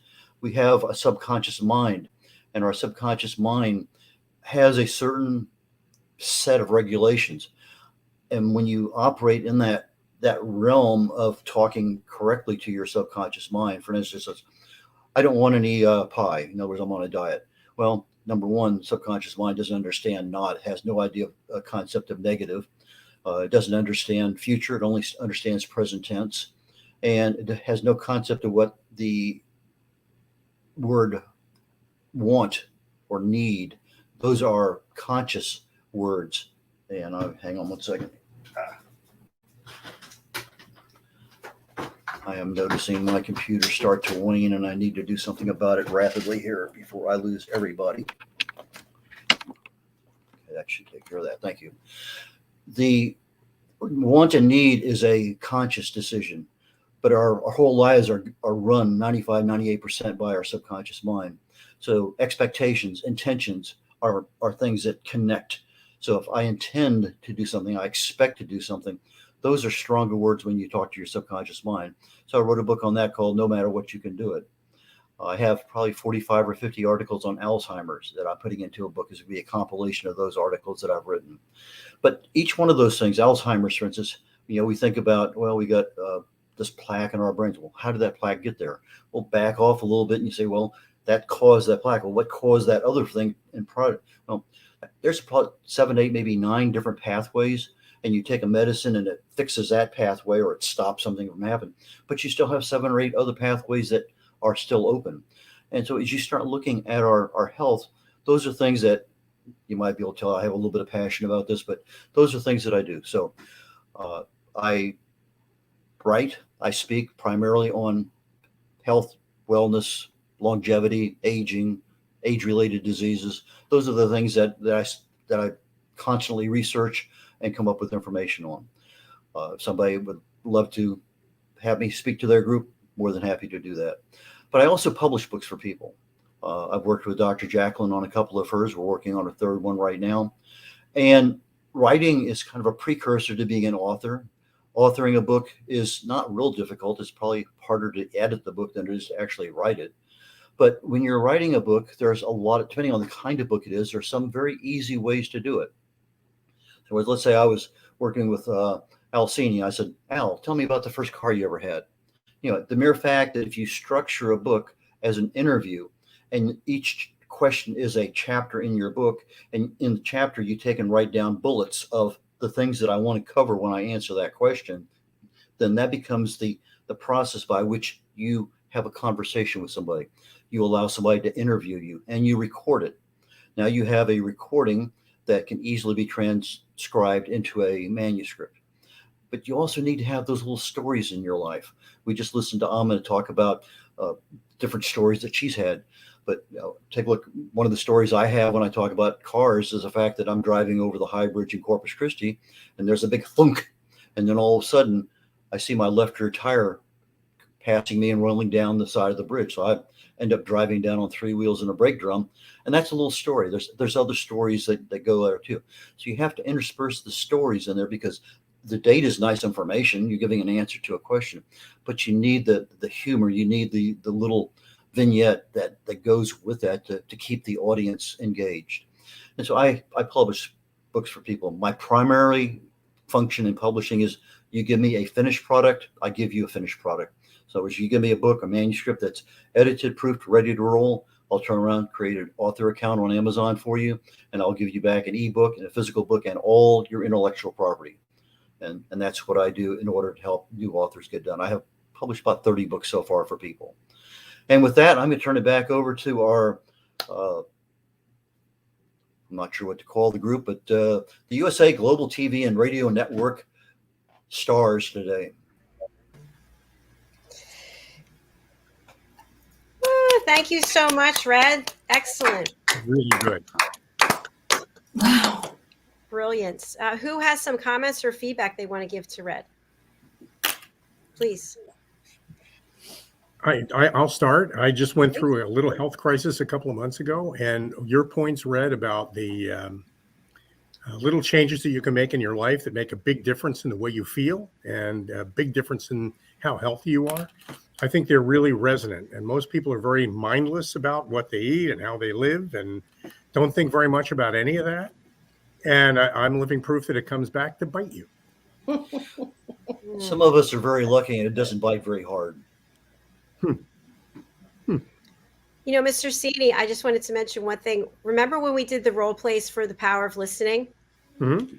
There was one about going to the doctor and that experience. Yeah. That really stood out for me. Well, I remember that. I did. I just relived some of that. I remember that. Yeah. Yeah, I haven't missed an annual physical since 1968.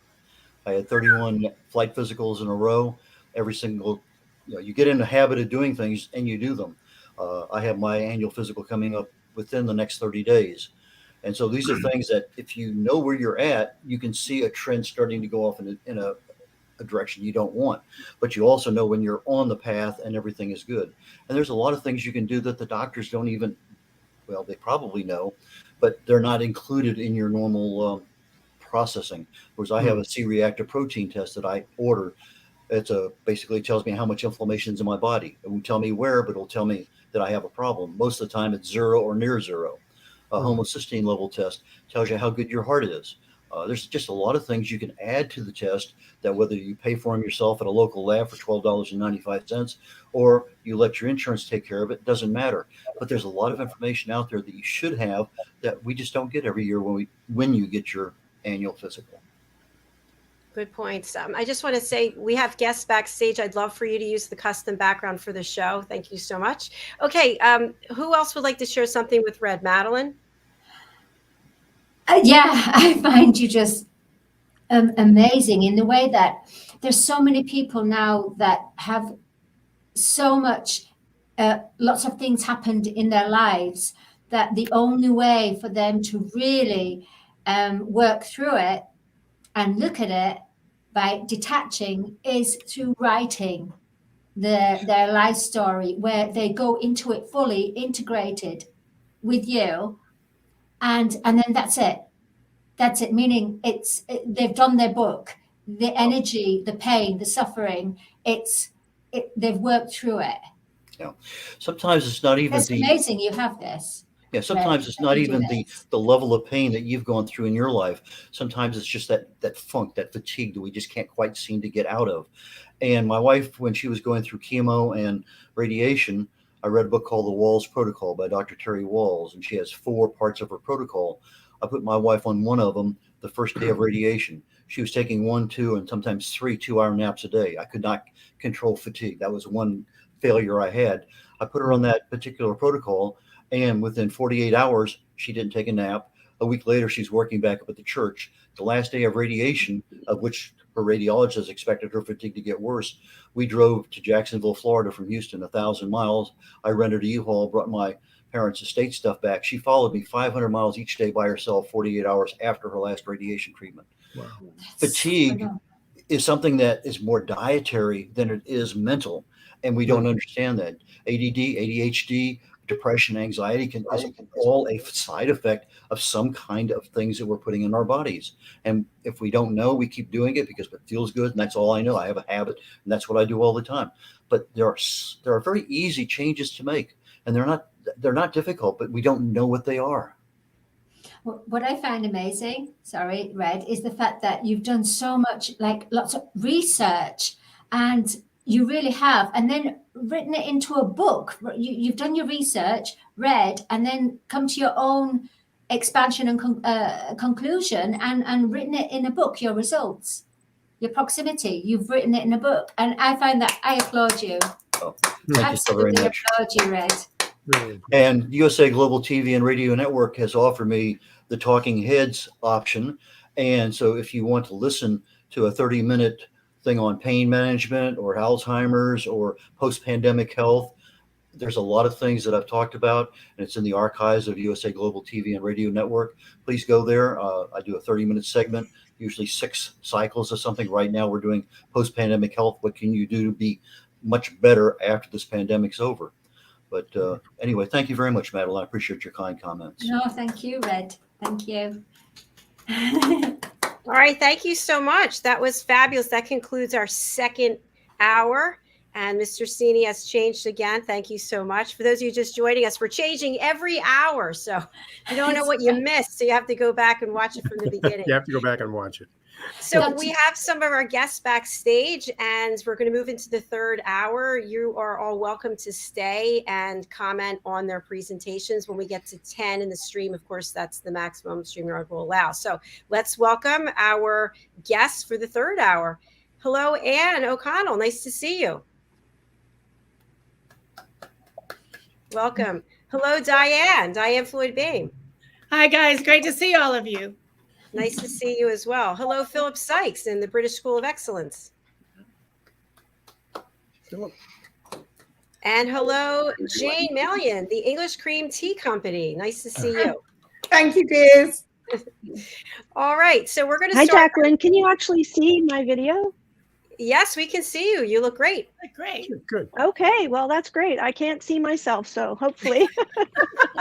We see you. You are here, Anne. So thank you. Yay. Thank you very much.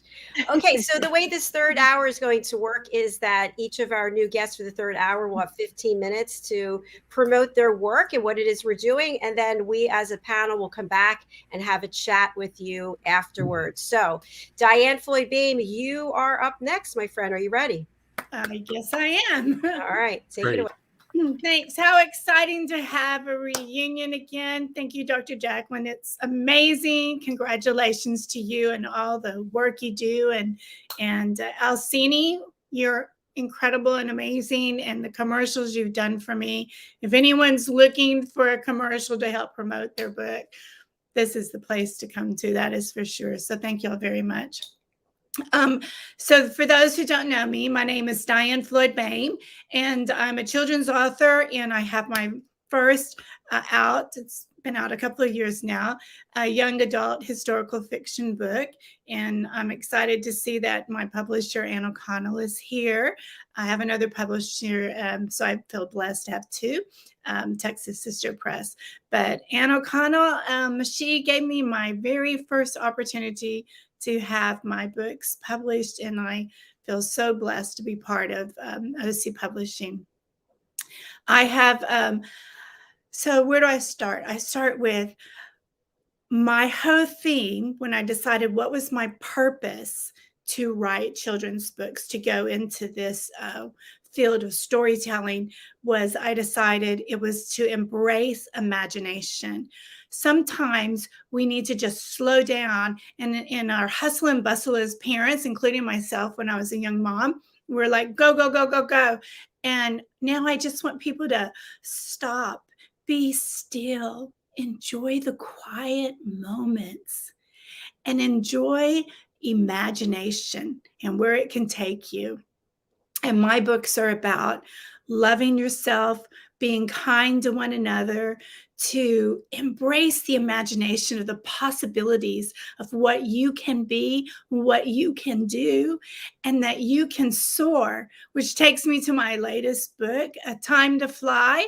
So it's for everyone, because we all want moments where we have a job, where we have something that takes us beyond our limits, and we discover that we can do it and we can soar. And then my book that's coming out on October the 8th is Charlie and the Tire Swing. And that is all about imagination. So Charlie and the Tire Swing is eventually going to be adventures that you will go on. But the very first book is intergenerational, because it's important to me that kiddos and parents are reminded of the people that came before them and how they helped make them who they are today. Because our grandparents are important. Our great-grandparents are important. Everyone's important. Little bits of them are within us. And Charlie discovers this in Charlie and the Tire Swing as his grandpa tells him the story how the giant oak tree came to be. Storytelling is something that I love to share with people, and I love to tell them that we are all storytellers, because every time we open our mouth and someone says, "How was your day today?" and you go, "It was fantastic," or, "Oh my gosh, I don't even want to talk about it. Just tell me where the chocolate is," right? And so that's storytelling. So if for some reason you're now ready to put those stories to print, know that you are like, where can I start? What can I do? Thanks to Ann O'Connell, who'll be sharing some more things with you in a minute. She helped guide me. And now I help people. I don't charge. I just give little tidbits, and I probably point them into the direction of Ann or Red O'Laughlin, who was on a little earlier, who also is a publisher. And if I know that people fit with certain people, I might suggest where they go. So please feel free to contact me. I'm also on Talking Heads with Dr. JACALYN, and I feel so privileged to be one of her expert Talking Heads people. It's a true honor, actually. And in that, you can go to USA Global TV and radio, and you can see some of the archives of Talking Heads all about storytelling. And in the weeks to come, I'll be actually giving tips from wearing my hat from when I was an educator in the classroom. And I'm going to give some tips on the importance of words and what words, you don't, when you're writing a story, you need to think about your audience. And words are so important, because if you use a vocabulary that's too high level for a pre-K student, that you might as well not even write the book. So I'm going to be giving tips on things like that.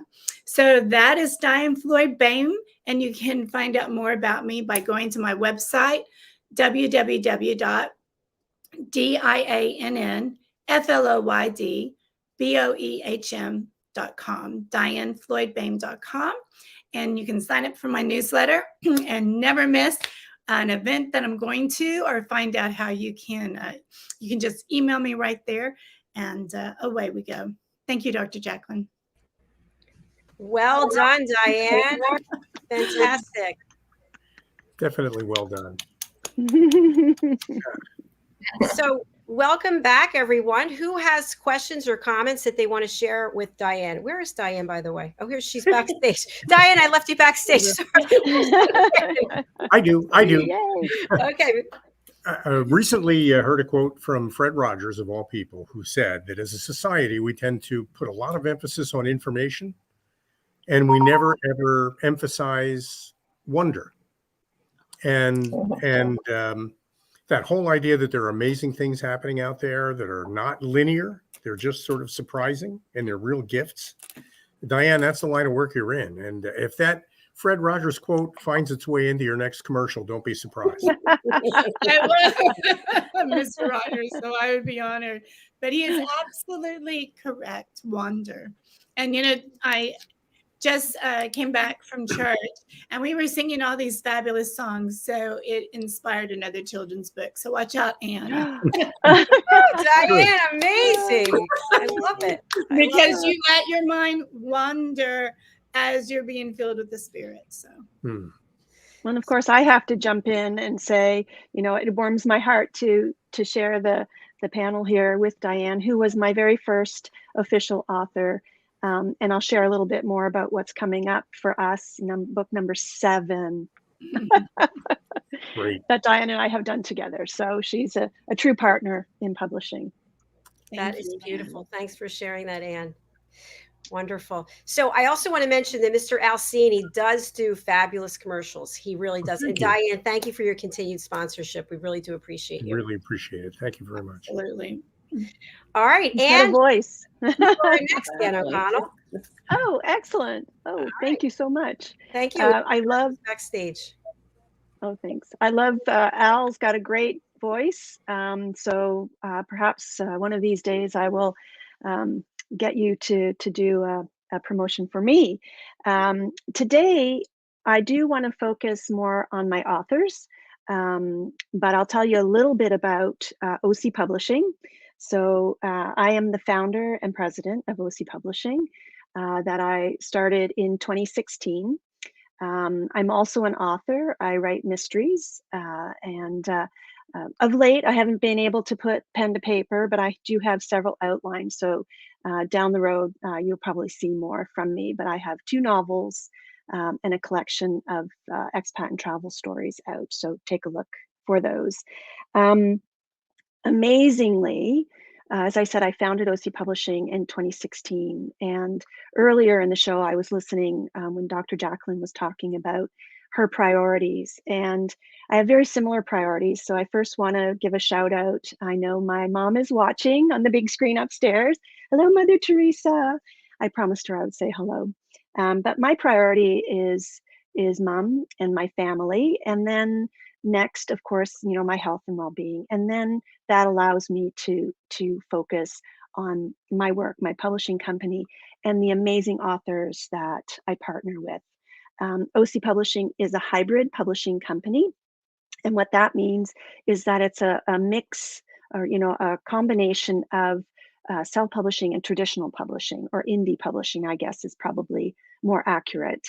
The difference being that with a hybrid model, it's a pay for publishing model. But I do follow exactly the same process as a traditional publishing company would, from working with professional designers and editors through to you know, what I believe is a very top quality product. What I'm going to do is I'm going to actually share some of those with you today, because that's really what this is all about, and what I'm all about is celebrating indie authors, celebrating the amazing people who have put their trust in me and partnered with me to get their books out. So I want to focus. I've got so many, because since I just did a count today, and I'm kind of blown away myself. But since 2016, by the end of this year, I will have published 57 books. 57 books, both print and ebooks. And of course, some of the books that I've published have been all of the above. So a print and an ebook. And with children's books, I also do a hardcover, because there's nothing like holding a hardcover children's book in your hands. So 57 books, very exciting. So of course I don't have enough time to introduce you to all of them. So I'm going to focus on the titles from 2022. So at the very beginning of this year, we launched Montaha Hedefi's, relaunched actually, Giving Voice to My Silence. This is a memoir, and I suppose I should share with you the genres that we publish: mystery, memoir, women's fiction, historical fiction, children's picture books, young adult, and middle grade books. So memoirs is quite a large niche for us. And we had published Montaha's memoir a couple of years ago, and it was called Groping for Truth at the time.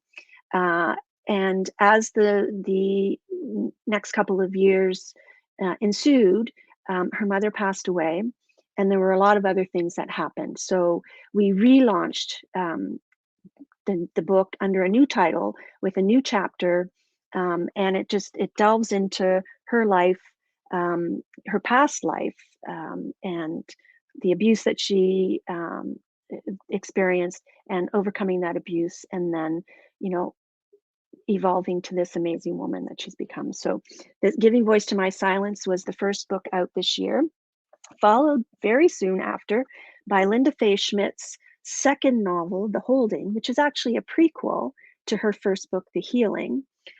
This is the second book that we've published for Linda, and it's a women's fiction, and it follows the life of a woman who, again, escapes, you know, an abusive relationship, finds herself You know, and it's really, this kind of goes back to the very beginning and talks about her relationship with her father, the main character's relationship with her father, and how that helped her come through a lot of difficult times.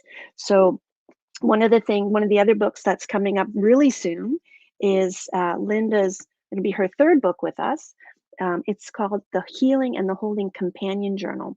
And what this book is, it's a journal, a self-guided journal that takes excerpts from Linda's first two books, The Healing and the Holding, and sort of gives a little bit of insight into, you know, an exploration of self-growth and experience. So this is coming out in October 23rd. So watch for that. The next book that's coming out for us this month, actually next week, September 23rd, I'm going really fast because I want to get through them all, is another memoir. It's called Nurse, a Memoir. And this book is written by a woman here in Nova Scotia who has lived a very, very full life. She's in her 80s now. She did her nursing training in New Brunswick, and she felt it was kind of time with the healthcare crisis here in Canada to really explore her nursing training from the past, which was hospital-based. So this memoir takes you from the very beginning of her nursing training in a hospital through to her graduation. After she graduated, she worked in obstetrics, and then when she had her second child, she took a little bit of a break. And then when she came back to her professional career, she did a very long political career, and she was actually the first mayor of Bedford here in Nova Scotia, and also a commissioner on the status of women. Really, this book is really quite a gem. And there's great pictures at the end as well. I don't know if you can see those. Hang on a second. She shares some great shots of when she was in her nursing training. So pick up a copy, Nurse, a Memoir. And as Diann mentioned, we're just about to launch her next book, Charlie and the Tire Swing. Isn't that absolutely gorgeous? This book is, as she mentioned, an intergenerational story, and it's sort of a love story for families, the importance of connection with family.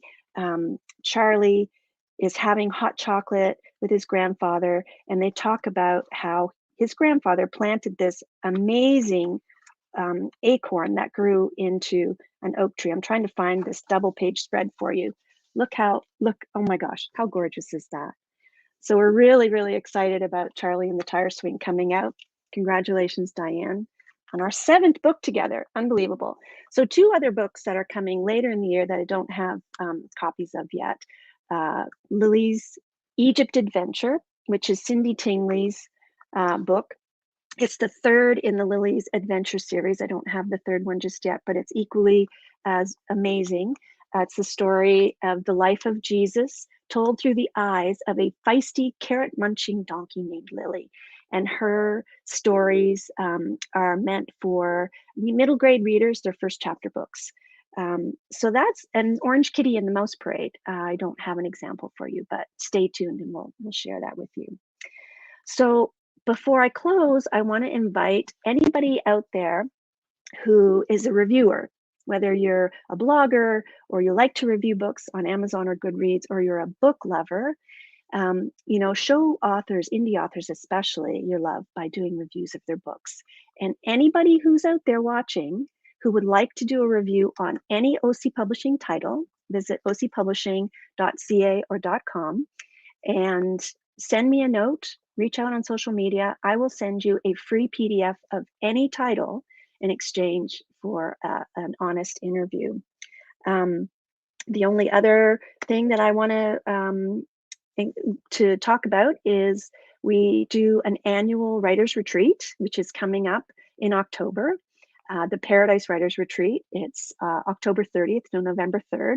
So even if you're a beginner writer, if you have ideas for a book, if you're making progress in a book, you've got a few chapters, come and join us. It's a 4-day in residence retreat, and we've got lots of great workshops and solitary writing time here in Nova Scotia at a beautiful resort right on the ocean.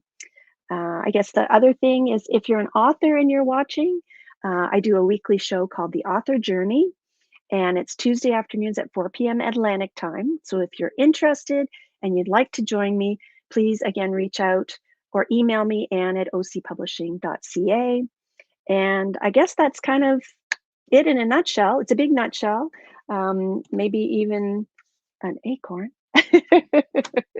So that's basically OC Publishing and what we do. And you know, like Diann, I just love to help people get their books out. We are scheduled right up to the end of 2023 now, but I also do self-publishing coaching. So, you know, feel free to reach out and say hi. So that's pretty much me. Great job, Ann. Yeah, I want to let you know, I reached out to Ann about working with her. She's like, oh, I'm fully booked until the end of, I'm like, oh my gosh, good for you. That is amazing to be in that space. And you've got a lot going on too, so. Yes, definitely. But who has comments or questions? Anything you want to share with Ann? I'll jump in. Congratulations on the number of books. That is huge. I mean, Thank you. I've been with you from the beginning, and I know how much you moved. You know, I watched you move into this incredible publishing company, and Thank you. And I have been to one of your workshops. So if anyone lives, you know, in the Nova Scotia area or doesn't mind flying, it is worth going to. Thank you. Yeah, I get people come from all over the place. So, you know, finally now, the last 2 years, of course, it's only been people in Nova Scotia because of that horrible virus. But now we're open. People are coming and going and traveling, and it is a beautiful spot. So, thank you, Diann, for that. Yeah, the way you describe that resort, it sounds fabulous. Oh, it's awesome. I have a question. I know we got a little bit of time.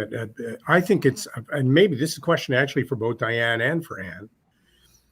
It's kind of important. Publishing normally, and most people says, is a transaction.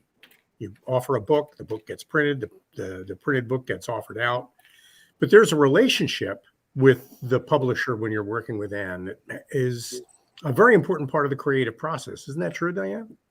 Oh, absolutely. Absolutely. I think you have to gel, and it was easy to gel with Ann. It's up to my imagination. I can't tell you, I could keep her busy. It's all my books, right, Ann? Oh my goodness. And I was going to say, but probably half of those 57 are yours. No.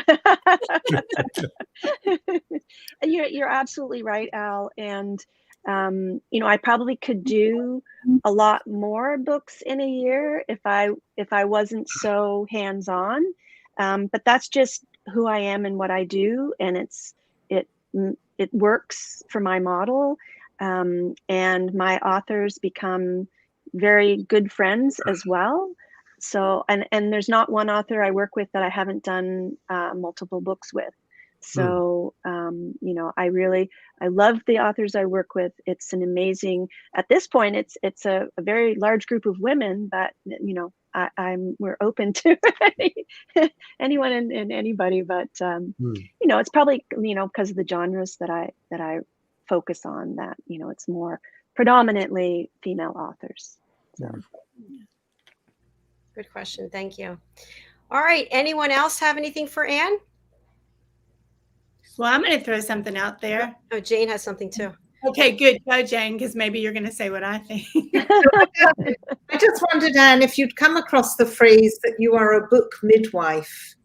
You deliver the book that's within other people. Yeah, well, we talk about birthing our babies for sure. So, yeah, and we do it without the assistance of a medical doctor. So yes, I guess I'm a midwife.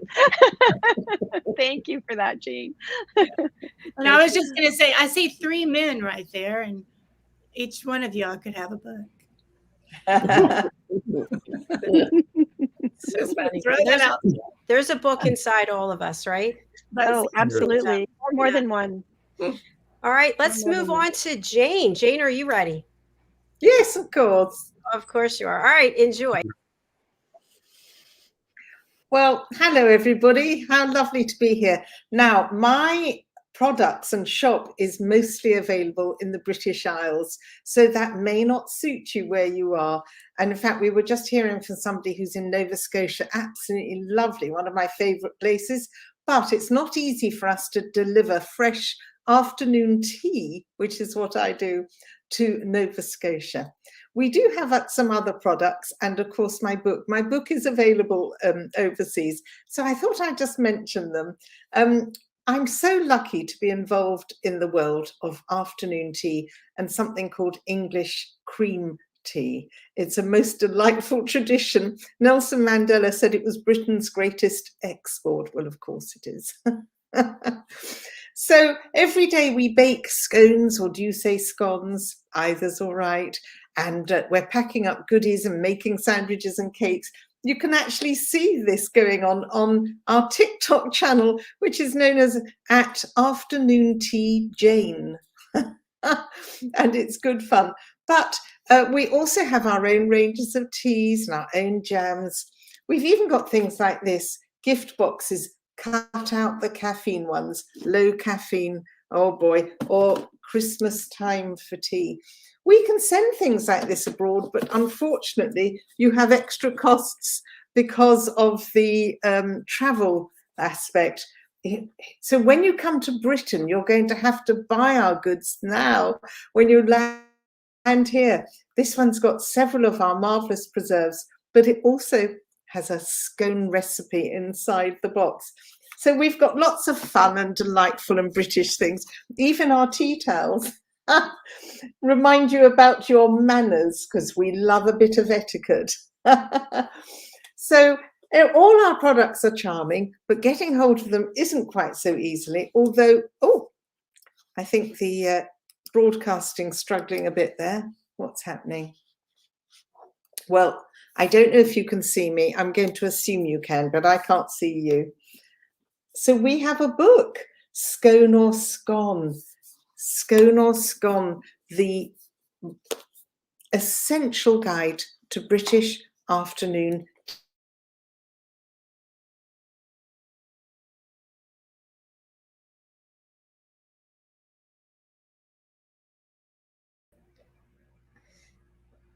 Let's see if Jane comes back. By the way, while we're waiting for her, I actually purchased her book and it's en route. So I'm excited. I really wanted to buy some of the other lovely goodies that she has, but they don't ship here yet. I'm sure that's going to change. I'll tell you, I was caught up in what she was saying, because in the United States, when it's time for coffee, you go to a machine, you push a button, a cup pops out, some brown liquid gets poured into a cup, you run off somewhere with it. You barely remember ever drinking it. The difference between America and civilized society is exactly what Jane is talking about. You make time for it. It's an experience. You do it when you're supposed to do it. You do it with people that you care about, often, not always. And it really makes a difference in your day. And as the British Empire has retreated from the shores of many countries, what they've left behind are exactly traditions like tea time. Tea time is still celebrated all over the world because it's so civilized. It's a great way for people to feel heard. And by the way, Jane is back. She's presenting backstage. Great. Let's bring her out. Say scone. Oh, I think I'm back. Do you say scone? Do you say scone? My book is available in America and other outlets, and it covers the history. Do you know about the history of afternoon tea? How it began? Do you want to know about the etiquette? Is it little finger out or not? And all the other niceties. We cover all of that. And also how to hold an afternoon tea, how to deal with the food, how to present it, how to make it interesting for the guests. And so we cover all of that. But the chapter that people seem to like the most is the one about etiquette, asking you all the questions. You can test out your guests and see what they think. You know, if you've got a cherry stone in your mouth, what's the correct way to get rid of it? Oh, or where does the teaspoon go on the cup and saucer area? Where? what's the right way to stir? Well, these things, they're not life-threatening, but sometimes it's kind of interesting and cool to know. And you could probably go to afternoon tea wherever you are in the world. It seems to be everywhere. And it's just kind of confidence boosting when you know the proper way to do these things. So I'm thrilled to be offering this book, Scone or Scone, and also to be available. We've got a YouTube channel. Do you know, it's called English Cream TV. Do you get the joke? English Cream TV. So we love that, and we're all over other social media as well. Track us down and ask us questions. And on TikTok, you can find out how we make our cakes and our perfect finger sandwiches, which do not involve actual cutting of fingers. You'll be glad to know. So afternoon tea is my world. I wonder if you're interested in it as part of your world too. I've got the Guinness World Record for the largest cream tea ever. Thank you, thank you. And I also gave a TED talk, one of those talks that gets televised, and it was how afternoon tea could save the world. Of course it could. So if you've got any queries, you let me know. And if your scones or scones don't rise, you can ask me about that as well. It's a problem the world over, but I have got some pretty good tips I can pass on. So my tips are, though, if you're coming to Britain, do order from us, englishcreamtea.com. Take back some lovely gifts, and they make charming British and English keepsakes and prezzies to take home. And if you're in North America area, maybe the book. Failing that, you can go on our website and book an etiquette hour with me, and we'll go through it online. I won't be strict, but I will give you all the information you need. We do cookery courses here in Britain, but that's not going to be easy if you're based in America and Nova Scotia and wherever you are. But we'll have fun however we get to meet up. Thank you for listening. I really appreciate it.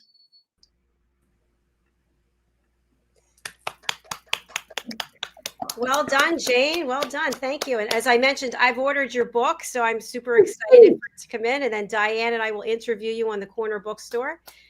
So who has questions or comments for Jane? I do. Yes. I do. I'm dying. Actually, I've been to Britain a couple of times. Lovely. Tea time has always been a kind of a curiosity to me, Yes. because as an American, who has time for that? but the magic is in making the time for it. Yes. And that, you see, I know we're kind of previewing what Philip is going to be talking about, but the word proper, that there is a kind of a, I don't even want to say ritual, but there is a way to do certain things, and there is a time to do certain things. And so if I decided I was going to adopt tea time in my household, Yes. I would have it at 4 p.m. And how long would it last? So it might replace actually your lunch or your supper, because afternoon tea can be very substantial. But if you're literally just going to go tea and maybe just biscuits or a piece of cake, yes, 3:30 or 4 p.m. would be the usual time. You're absolutely right. And then it would depend how many people are joining you, because it's, as you've just mentioned, a pause, a pressing pause on the madness of life. And it's just you enjoying the company of someone else. And if it's not someone else, it's you enjoying your own company and just restoring your equilibrium. So on your own, even if it's only a 15-minute break of you, your cup of tea, and just getting yourself together, it's very restorative. I recommend it, but particularly with friends. There's nothing so special as being in rapport with your pals. And Friends is different as Queen Elizabeth and Paddington Bear. Queen Elizabeth and Paddington Bear, I know. So I grew up on Paddington Bear, and of course Queen Elizabeth's been my queen my whole life, and Philip's. And so tomorrow is a sad day. It's been a sad time for us lately. Sure. But we really enjoyed her Jubilee celebration and the Paddington Bear sketch on the television. It was wonderful and heartwarming. I hope you all got to see it. Yes. And I understand our dear friend Ian Palm Turner is actually covering the funeral. Ah, Oh, Yeah. great. Yeah, I saw great. that. Diane, what questions or comments do you have for Jane? We can't hear you, dear. Oh, still can't hear you, Diane. I apologize. I try to put myself on mute so when someone else is speaking. Anyway, I wanted to share with you, I love tea time so much, and I learned how to do, hopefully, proper tea time while living in Dubai. I loved it so much that when my son was getting married and I needed, as a mother-in-law, throw a bridal shower for I threw a big tea. I went to a proper place that does proper tea time and rented out the place, and all these 25 girls had proper tea for the first time, and they absolutely loved it. So I was curious if y'all do bridal showers there, because they were all like, I never heard of such a thing. But now I hear some of them have thrown their own proper tea parties. So thank you for what y'all do. You're welcome, Diane. Yes, bridal shower tea parties, particularly with some added champagne, seems quite a trend at the moment. The ladies like that very much. Yes, it's a big treat. And also going to the London hotels, the big hotels, for birthdays with a 0 at the end or something special. It's the thing to do. And often ladies will get together and sometimes they'll all dress up and occasionally they'll wear hats. Yes. But yes, it's a big treat. And I would recommend, even if you don't have it on a regular basis, you don't have to do it every day. But if you can fit in a special afternoon tea every now and then, it's memorable and it's charming. Jane, a question I have for you, and I asked this of Philip, so I want to hear what your response is. I said to Philip, how can we eat so much food at an afternoon tea, or whether it's replacing another meal, and stay trim? And he said it's because the British do a lot of walking. Is that the case? Well, that is the case, but I don't stay trim, let's be honest. I could call one hit jam and one hit cream. So it's about a balance. Nobody is saying you should have afternoon tea every day. You know Roald Dahl, the author who wrote Matilda and Charlie and the Chocolate Factory, he believed in treats, but you can't have them too often. So that's the saving grace is that if you're going to the London hotels, you've got to get there. And that will involve going on the train and walking and so on. All those things help. But for me, I replace lunch or dinner, sometimes both, with afternoon tea. And also you bring home what you feel you can put to one side in your doggy bag, you know, a nice little toasting bag, and just have that another time. So yes, it's moderation, but I have to be honest, afternoon tea is an indulgence, Dr. JACALYN. So just don't do it all the time, and we'll run on the spot. I'm ready to do it right now. I do intermittent fasting. I haven't eaten since yesterday at 7. Oh my goodness. Oh my gosh, I would love to have this right now. Beautiful. So do you think in the future you will be shipping to the United States and to other countries? We have done in the past, actually. We have exported to a British outlet called Brits, and we might be able to do so again.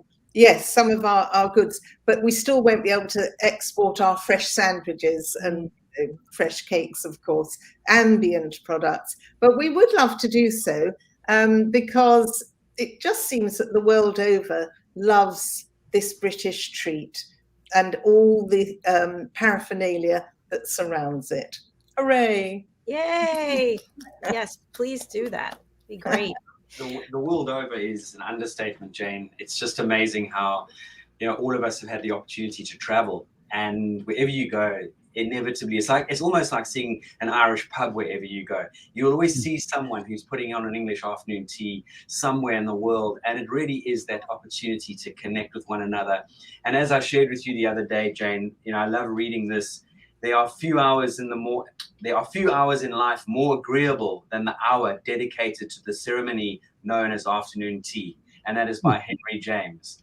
So Yes. yeah, I couldn't agree with you more. It is such a treat, and people are fascinated by it. It really is. And you can learn and so much about one another. And not only that, as Jane said, the etiquette, the rules of engagement, and how do you sort of navigate your way around this beautiful, amazing feast for the eyes. Well Lovely. stated, Philip. Really wonderful. Absolutely. And now we're going to go on to the principal of the British School of Excellence, Philip Sykes. Look forward to your presentation. Lovely.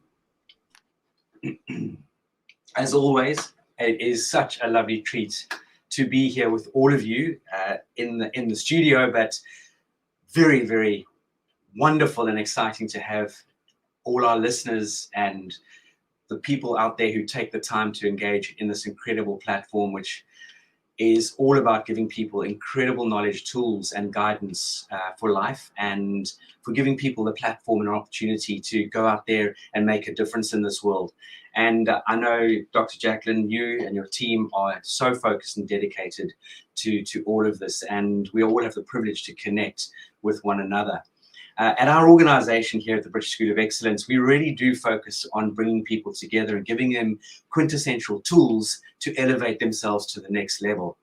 Is it about etiquette and manners? Absolutely. Is it about emotional intelligence? Absolutely. So here at our organization, we totally believe in the importance and the sort of full circle of etiquette, manners, and emotional intelligence. This is about growing and developing people for all sorts and walks of life. And it doesn't matter whether you come from the favelas of Brazil, to the squatter camps in India, to the shanty towns of Africa, to the poorest parts of the United Kingdom, or anywhere in the world.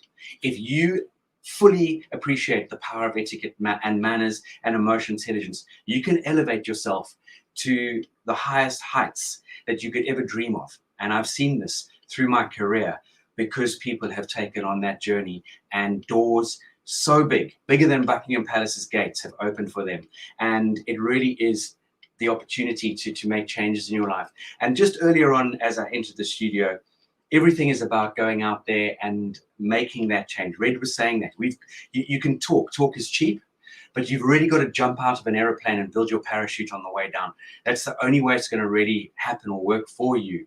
Whether you're a child, you're a teenager, you're a youngster in your 20s and 30s, to people who are sort of my age in our 50s and beyond.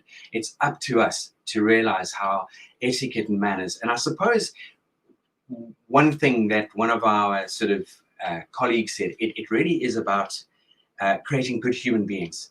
And the world over, we all need to help one another and make a change. Something else that was brought into play earlier today, and I think very much, Diann, from your background, is the importance of we as adults, grandparents, parents, adults, going out there to guide and steer the children and the teenagers of the future, because they are the future. And this comes through the power of storytelling and through the power of action and being able to put your money where your mouth is. And for me, and I know, Dr. JACALYN, I've had the privilege to spend a lot of time with you in the studio. Every Friday, we gather to have the power of etiquette and manners. We bring in the most phenomenal guests from around the world. We were so privileged this last Friday to have Jane enter the studio with us. We bring in the most phenomenal people who are at the top of their game to share their journey in what this is all about, in making that big difference in this world. And we're talking about, and I think, Al, you were referring to something earlier on about wonder. You know, and the World Economic Forum recently published a paper talking about the 10 skills for the future that we need for the future. And out of those 10 skills, only one of them was focusing on technology. Only one of them out of all of those 10 skills. They were creativity, your emotional intelligence, analytical and critical thinking, active learning with a very diverse and dynamic growth mindset, judgment and decision making, interpersonal communication skills, leadership skills, that diversity and cultural intelligence. And they talk about those technology skills because, yes, we are in the fourth industrial revolution. Yes, we are focusing on the internet. We're focusing on blockchain and all of those technologies. We're talking about that connection through the power of technology, absolutely. But there's nothing more dynamic than the human connection we as human beings can do. And the final thing, is that wonder, embracing that change, accepting that change, wondering what could be and will be. Those are really the fundamental core skills that as an organization, we absolutely wholeheartedly focus on, with so much more attached to that, from, not only what I've just shared about power of etiquette and manners and emotion intelligence, but how do we present ourselves? How do we show up every single day? How do we put our best foot forward? How do we help our minds shift when we just need to make that push and that shove just to perform for the day? Because we all have days where we feel flat or we get knocked back slightly, and just giving people those amazing tools just to elevate themselves, to get through that tough day, then go home and throw the duvet over your head, for example. There is so much that we love sharing and helping people change people's lives. And we have a very straightforward, I suppose, phrase, which is live, learn, teach, and inspire. And we are so blessed because we run a program called Train the Trainer. And again, Jane had the opportunity, and I would love to say the privilege, of working and meeting 6 or 7 of our students from this last week where we had Train the Trainer, as did Dr. Jacqueline. She welcomed us all onto her amazing show on Friday afternoon. And when you speak and meet these incredible individuals from around the world, their background, their journey is just quite phenomenal and dynamic, from doctors to PhDs to parents who've raised 4, 5, 6, 7, 8 children and beyond. It's just mind-blowing. So that is what we here at the British School of Excellence are very much focused on, is giving people that opportunity, changing lives and making a difference in this world, building confidence. So back over to you in the studio. Thank you for this amazing opportunity.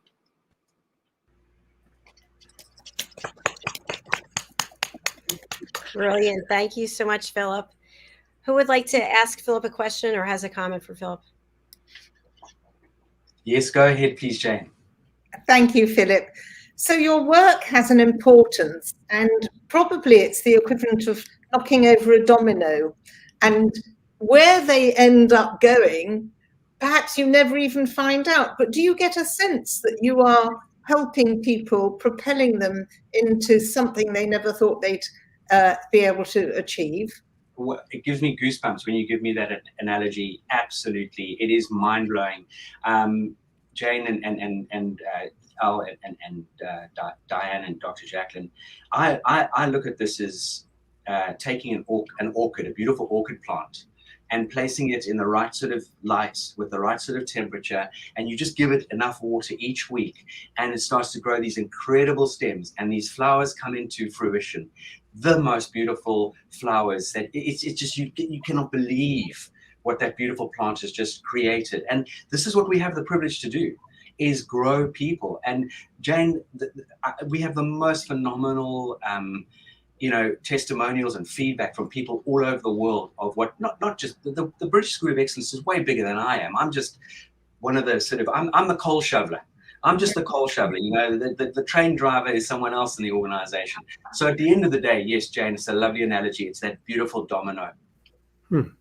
Thank you. Philip, we've had a chance to talk before, and I've thought about what you do since then. We live in a very spontaneous world. We've created a kind of a spontaneous culture. So yes. Thought occurs to you, you blurt it out. A feeling hits you, you scream it out. In a world that's become, I think, too spontaneous, it's wonderful that you're out there creating a deliberate world where we think about things before we. And I think 80, Dr. Jacqueline, you probably verify this. 80% of coaching is about getting people to put a deliberate something in place of the naturally reactive thing that they're using wrong. I mean, that's a lot of coaching is just teaching people to slow down and do it right, if you know what I mean. So when you think about kids, and lately I've been coaching a young person, when you think about kids who are naturally spontaneous, how do they react to a program that teaches them how to slow down and do things right? That's a wonderful question, Al. And for me, we've had some magic happen with youngsters. firstly, making it fun and interactive and going through that journey of storytelling, giving them examples, role plays. We do share a lot of audio visual with them. So scenes from films, for example, we might pick a Mr. Bean, or we might pick a Paddington Bear, or we might pick the Princess Diary. So we give them the understanding of action, reaction, number one. But one of the key areas and elements that's really worked fascinatingly, has really worked incredibly well, is giving our youngsters the 6-second rule tool, giving them the opportunity just to slow down and pause before they interrupt mum and dad, or before they raise their hand in the classroom. But it's like everything, it's creating habits. You've got to create. So with Harley, I've got a little 8-year-old, I've got an 18-year-old daughter, Georgia, my 15-year-old Tabitha, and then Kerry and I together, we have this beautiful little boy called Harley. And is he perfect? Of course he's not perfect, but he is, I can honestly say, and thank goodness, otherwise I'm definitely doing something wrong. I can honestly say, without being biased, that he definitely holds his own, and his manners and his engagement with people is just wonderful. And we get the feedback from, whether it be parents at the school gate, or family, friends, or members, or things like that. And it is giving our youngsters the opportunity to take a breath, to just take time out, use a 6-second rule. That works exceptionally well. And just if I can sort of rattle on a little bit, many years ago, we had a gentleman whose daughter came on one of our Etiquette programs. So we've got a brand called Etiquette, and she was 8 years old. And this is about 2.5 years ago. And this little girl, her mum and dad gave us a little rundown of where some of her challenges were. She was feeling a little bit shy at school. She was also quite outspoken at home, a single child. And she was in a group class, and amazing. So we did 4 one-hour sessions on Zoom. And we obviously give them homework. We send the parents follow-up material for them to monitor their children. But not only that, obviously with Zoom, the parents can sit in the background and take on board what we're sharing. And then we obviously really try and get feedback from people, because when we get feedback, we can feed forward. So we always are looking at ways to better or learn, and nothing better than someone saying, hey, you've done a great job, thank you, which is obviously what we want to hear. But at the same time, as we want to learn and grow, where else could we be a little bit more polished, or maybe bring in a little bit more role play, or whatever it might be. And I know I'm dragging the story up, but there's method in the madness here. So at that time, we were also running quite a few webinars on various other programs we were running. And one of them was obviously with our coach who heads up the EQ department. And this little girl's father was very taken by the coaching that this little girl had received. So he engaged in some of these webinars. And then he booked onto the EQ program that we deliver. And he runs a very successful technology company, and his company has gone from strength to strength to strength ever since he did the program. We asked him what brought him to and drew him to the British School of Excellence. He said, it was my daughter. He said, the 6-second rule that you introduced to her has changed the dynamics between all of us in the family. And I was like, what? How can that be? Because she took it on board, and she understood that, just by pausing, stopping, it is fundamental the parent absolutely acknowledges. So hypothetically, if Jane had a 7-year-old, Jane and her husband are chatting, and the 7-year-old said, Mummy, darling, I'll be with you in 1 second. Let me just finish with Daddy. So you acknowledge the child, and then that child, 6 seconds. The other interesting thing, Al, is taking people to their happy place. Taking people to their happy place, because we all have good days and bad days. And again, I want to share a lovely journey with you. Another Etiquette program, 7 or 8 little children on the course between 8 and 10 years old. First day kicked off, boom, out of the ball. Things were really hyped up and raring to go. Second day, this little girl comes on, and I could see her whole demeanor was very low and flat. And I said to her, I'm going to use it for the better. I said, Abby, what's going on? No, I'm fine, Mr. Phillip. I said, Abby, come on, what's happening? Are you having a good day? I'm fine, thank you. I said, I tell you what, where's your happy place? She says, I love snorkeling. So I said, wow, me too. I said, where have you snorkeled? She said, well, we've been to the Maldives a few times. I said, well, that's where I went on my honeymoon. Should we go snorkeling together? So she said, oh, I'd love to. So I said, okay, put your pretend mask on. Let's close our eyes and let's go snorkeling. Did you see that parrotfish? Did you see the triggerfish? Did you see the beautiful manta ray? And did you see those turtles? And we went through this for about a minute or two. And then I said, okay, Abby, did you see all those beautiful fish under the water? She said, yes. I said, we're going to have to get out the water now. We're going to take our masks off. We had a different little girl in the room. So yeah, there are so many wonderful little tools out there that we can embrace, but we've got to be patient. We can't try and get rid of the word no in our vocabulary, because no, don't do that. You naughty boy. No, stop doing that. No, no, no. And this is going to start to push people down. So through our Train the Trainer coaching program, we very much give people the tools on, let's get rid of the word no. Let's say, well tried, or I like where you're taking that. Oh, Jane, I don't know if the cream goes on top or the jam should go on top. Or, you know, you make sure you make it a lot more approachable. So valuable. You know, we're all ready, fire, aim. That's how we are these days. And if we could just sort of shift to ready, aim, fire again, there'd be fewer mistakes and people would be happier. So thank you. And you know, this goes back to Jane's theory. When you do have tea together with people, get rid of every I was almost about, and I don't swear often, but I was going to not use a swear word, but use a strong word. Get rid of devices. Be present. Let's focus. Let's embrace this tea and this beautiful food that's been prepared for us, and connect as human beings. You know, we've forgotten to do that. How is that a bad plan? That sounds like such a good plan to me. It's a great plan. Really it great. is. Yeah. Thank you, Philip. We have two of our guests for the next hour backstage. I'm going to welcome them. And of course, Philip, Jane, and Diane, you are welcome to stay. Let's welcome Justin Mirigliani. Hello. Hey, everybody. How are you? Yeah, nice to see you. And Same let's here. welcome Lisa Manyoky. Hi, Lisa. Hey, Lisa, how you doing? Good. Good. Great. So for the two of you joining us, you will each get 15 minutes to present, and then our panel will come back and we'll have a chat with you about the presentation. How does that sound? Sure, sure. All right. Let's start with Lisa Manyoky first. You know, it's funny. I didn't know it was a formal presentation. So guess what? I'm going to punt. Good. You're good at it, Lisa. Good. All right. Where's that prepared? All right, my name is Lisa Manyoky here in central New Jersey. And my professional focus is presence intelligence, which is really the ability to understand what happens when you walk into a room. I mean, are people running for cover, or are they saying, wow, we're happy you're here? In my many years of raising my kids alone, I found that the isolation of solopreneurship could be pretty oppressive. So in addition to a career in design and marketing and web, I immersed myself in coaching. 8 certifications later, I determined that there was no singular coaching platform that gave coaches the information right out of the gate that they needed to know about their clients. And it frustrated me. I know many a coach who struggled to begin their practices because they didn't know where to begin, or they didn't know what questions to ask, or it took them 4 or 5 sessions down the road to identify what was really operative in an individual's life.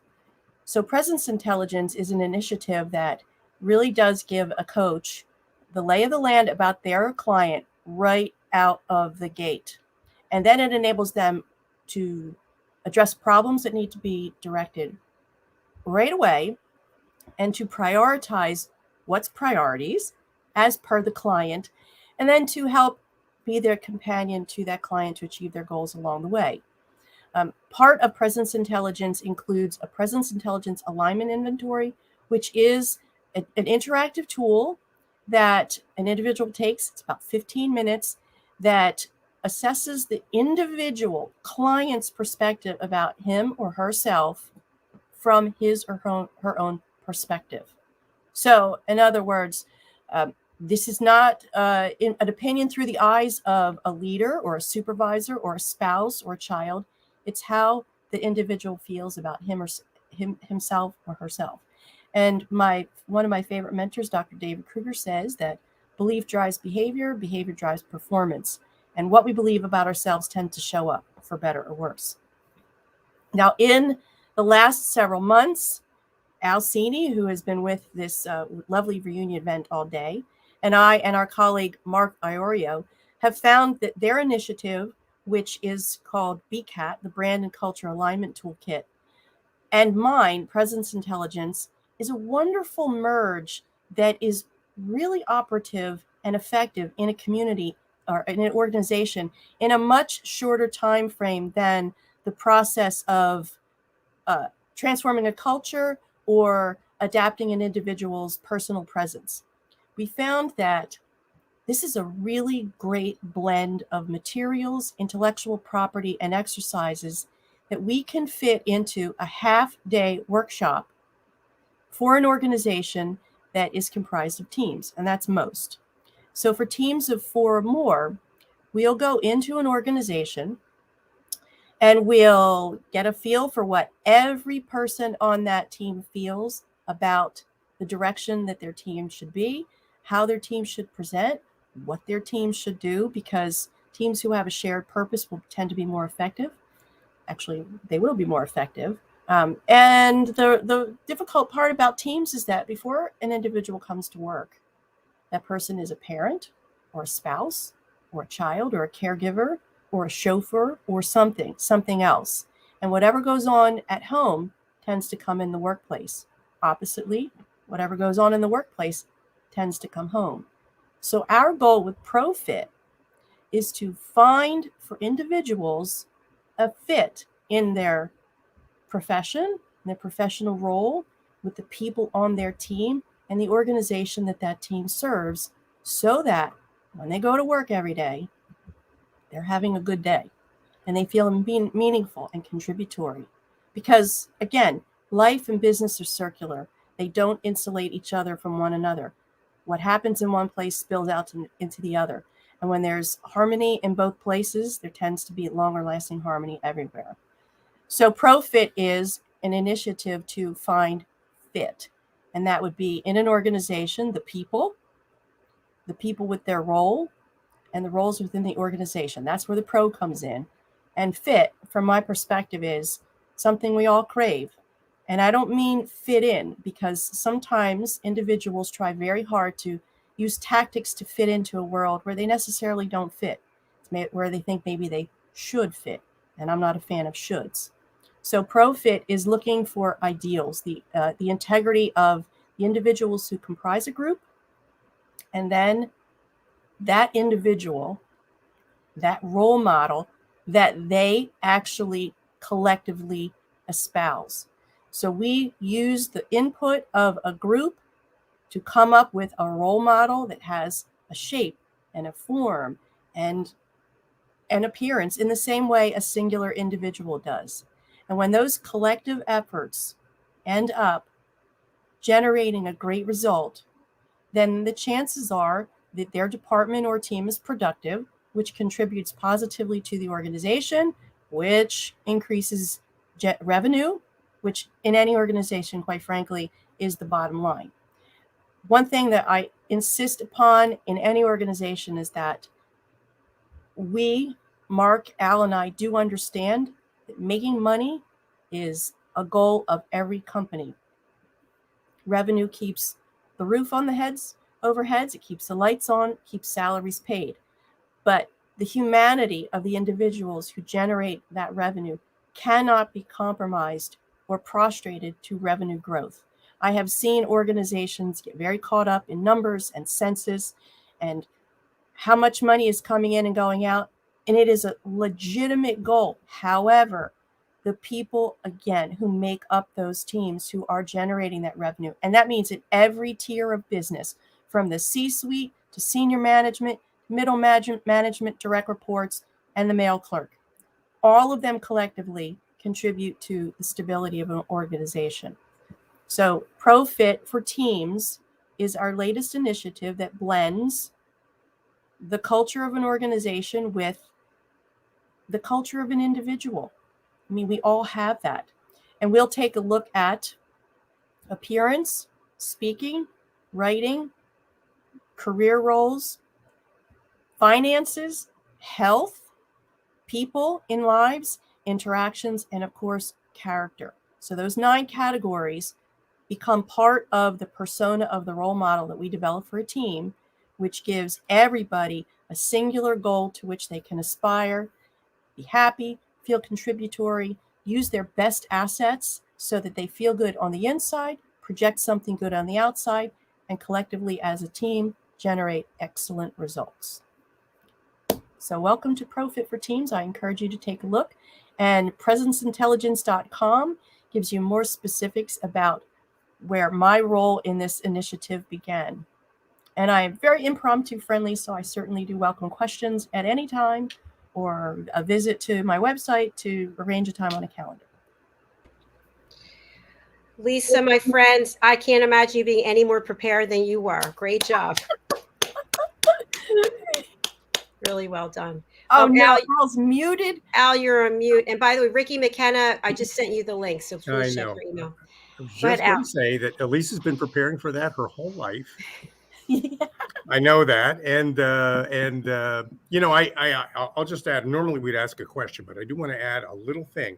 You rendered it beautifully, Lisa. It's the magic of the individual and their free will harnessed with the purpose of the organization that they're a member of, and how they can all work together, understand each other, relate to each other, and make contributions that make the difference. And I was a project manager for a long time, and I have to tell you, the magic of leading a project successfully, the wonderful thing that happens when it's being led successfully is that instead of 90% of the work being done by 10% of the people, all of a sudden, one day when everybody wants to, all of the work gets done by everybody, and everything gets finished ahead of schedule and under budget, because the trick to getting somebody to do something is to arrange for them to want to do something.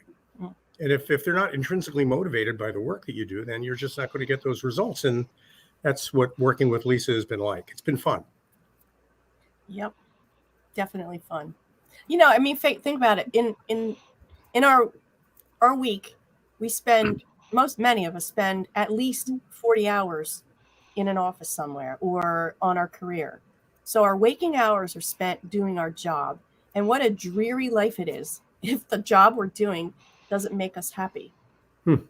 So find it. And I really love to find it for people sooner than later. I know a lot of people in midlife who are now making left turns because they established a lifestyle or got a company accustomed to a paycheck. And the paycheck's great, but it's not sustainable in terms of joy. It's definitely not a joy generator. It can be a freedom generator, but not one of joy. So Thank you, Lisa. I just want to welcome Ricky. She's backstage. Let's welcome Ricky McKenna. Thank you for joining us. All right, who has questions or comments for Lisa?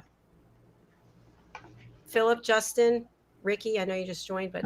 Yeah, I was listening. And one of the things that I know that when you feed the people well and they're happy and they're healthier, they work better.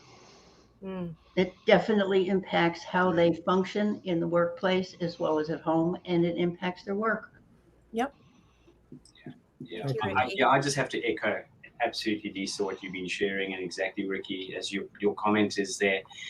It is about doing things and finding things that get us up and excited every single day, because then you can bring your A game. It is. And how do we, get through those days that do challenge us? But, that comes from a lot of tools. And, for me, one of them is actually gratitude. I think gratitude is such a big part of, it's a part of my start of my day. And I'll go through various different gratitude moments during the course of the day. And it's something that I know every single one of us, we can find what I would deem the golden key, that we can turn that lock and put the best foot forward. Good point, Phil. Thank you. Justin, I thought you were pouring a glass of wine there, Ricky. I thought you were. No, actually, I'm making a cup of tea, and I invite you all to join me. Great. Justin, did you have a comment or a thought? Yeah, I teach a class on empowerment, and one of the things that I teach is that you have to get people to want to do what you want them to do. They have to want it. You can't make them want what you want, and that's something that I think a lot of project managers miss, and higher management in companies miss. In one of the courses I teach, one of the statistics that's mind-blowing is that 46% of new hires fail within 18 months. We got to do way better That the cost for a mid-sized company, if you have turnover like that every 18 months, is $1.2 million. I mean, that's, revenue is two-part, right? How much you're taking in, but also how much is going out. And if you're paying $1.2 million a year every year and a half, every 2 years on average, that's a lot of money. Well, there's another problem too called stayover. And that's when you keep an employee too long because supervisors or management says, oh my gosh, we might be subject to a lawsuit, or we don't have enough cause. But there are also statistics about stayover that say when you keep an employee in the wrong spot too long, the cost of their salary and then some is the loss. So they can cause more damage than turnover in some instances if the salaries are high or if their productivity is infectious to the organization. Yeah, you get a disgruntled employee and they can just go and pollute the whole organization with their, Yeah, there's a good word for that. A job's worth. That's it. Job is worth. And you get those people, and those people are the people that are representing that organization. You've all said it, and not directly, but you all said it openly, is that what is our biggest asset? And if we can tap and find out what revs people's motor in a positive way, you're going to have the most incredible opportunities in organizations. Big difference. You know what I think would be really good is, remember when we were kids, they did principal for a day. Did you ever have that? Where the student will become principal. I think in any organization that concept to let direct reports see what it's like to lead for a day, of course, to no risk to the organization, and then vice versa, because running a company is a very big job. There are a lot of working parts, and it is stressful.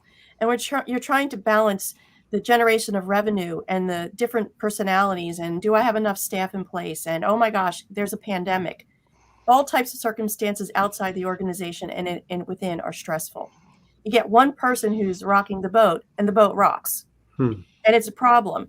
So I think to have initiatives in place where people can really see what it's like to do this, it would likely close some of the gap between misunderstanding and judgment. I believe that judgment is one of the most destructive feelings in a family, in a relationship, and in a company. One of the biggest reasons people don't listen is because they judge other people. They decide in advance, this is what it's like, and they don't really know. So wear the shoes and then talk to me. But until then, listen. Philip, is that something that's done on Boxing Day in England, where or I don't know if that tradition still exists, where the servant or the butler would change places with the person who is their boss? They would switch for the day on Boxing Day. It's not that's unfortunately, Justin. That's been put in the sort of on the back burner, so to speak. It doesn't happen that often. It might do, but it is. Yeah, so beautiful. It's still deemed as a holiday in this country, but I don't think that act of kindness takes place. That tradition is gone. Okay. But where the Boxing Day is quite traditional, and it doesn't just stem in the United Kingdom. It stems to quite a few of the countries that obviously the British Empire and influenced along the way, where they will pack up food packs and box up food and go and give them to the poor people and that sort of thing as well. But I think every single world leader needs to come on one of your programs, because again, I think, and maybe not all of them, but majority of people who lead anything in this world need to understand and be in the feet and put their own feet in the shoes of the people and understand what's going on, because we can't get inside each other's heads. And this is something, I've been really touched by, is that the likes of and I know there's the big day tomorrow, the Queen's funeral, but something that Prince Charles, I think he's going to make a good king, because he genuinely gets down to grassroots with people. He knows this country intimately. He's traveled the world. He does make an effort to connect with people. And I'm just praying that he follows this through. He's had a great mentor for the last 70 plus years, obviously. Mm-hmm. But at the same time, I think if he can continue in his mum's, she's got big feet, big shoes to fill. But I just feel that the likes of Prince Charles, he really does make an effort, and he does show a huge amount of care for people. So we're just hoping that he does take the reins and sort of goes in the right direction. I hope so too. Yeah, absolutely. Thank you, Philip. We're going to move on to Justin for your presentation. Are you ready? I am ready. All right. We're going to put everyone else backstage. Enjoy. Thank you. So everybody, I'm Justin Mirigliani. I have a couple of shows here on USA Global TV and radio. One is Entrepreneur and So Much More, where we talk about what it is to be an entrepreneur and how it's more than just what you do in your business, how you live your life as an entrepreneur. And there's much more to it, again, than just what you do for work. It's how you live your life, how you take vacations with your family. It's how you grow as a person, grow your business. And then the Talking Head Show, I do a lot of my training courses there. What I do with Just For You is I train people on a lot of software like Excel, Word, PowerPoint, all the way up to the expert level in these programs. Visio, Microsoft Project. Al was talking about project management. Microsoft Project is probably the greatest program that you could use for project management. Incredible program that it is. And I've been teaching those now for 23 years. And I also now am involved in soft skills training because I see that we're missing the boat with soft skills. And the last show that we did on Entrepreneur and So Much More was about what the difference is between hard skills and soft skills. And hard skills are the computer classes, the learning how to create pivot tables in Excel, learning how to work with Outlook. If you're, a lot of people know Outlook is email, but it's much more than that. It's email, it's calendar, it's tasks, and there's a lot more to it than just saying, hey, it's just your mail. Visio, that's another program that I teach where we do schematics and create floor plans and organization charts and flow charts. And so those classes are the hard skills, and they're extremely important. There's no doubt about it. In fact, that's where I make most of my money, is on the hard skills. Now, the soft skills are things like empowerment, leadership skills, time management, project management, coaching, and those are some of the other titles that I teach as well. And at least here in the US, one of the biggest impediments to selling these courses is that companies, until about recently, haven't really seen the value in those courses, at least from my perspective. I've been very fortunate to be able to sell the computer classes pretty easily. Companies see the value in learning Excel. They see that their employees will know how to create spreadsheets better and become more proficient. And that's very tangible. You can actually see it and feel it and hold it. Whereas the soft skills are a little different. The soft skills, it's more abstract. It's more ways of thinking, ways of changing yourself. It's not as concrete as the hard skills. And the problem is that 75% of an employee's success comes from the soft skills. And those are the classes in the US that are just not being taught enough. And I think that's changing, albeit slowly. And I think it's something that's becoming more and more important. I look at kids today, and I hate to be that guy. I don't want to be the guy that says, oh, the new generation is, get off my lawn type of thing.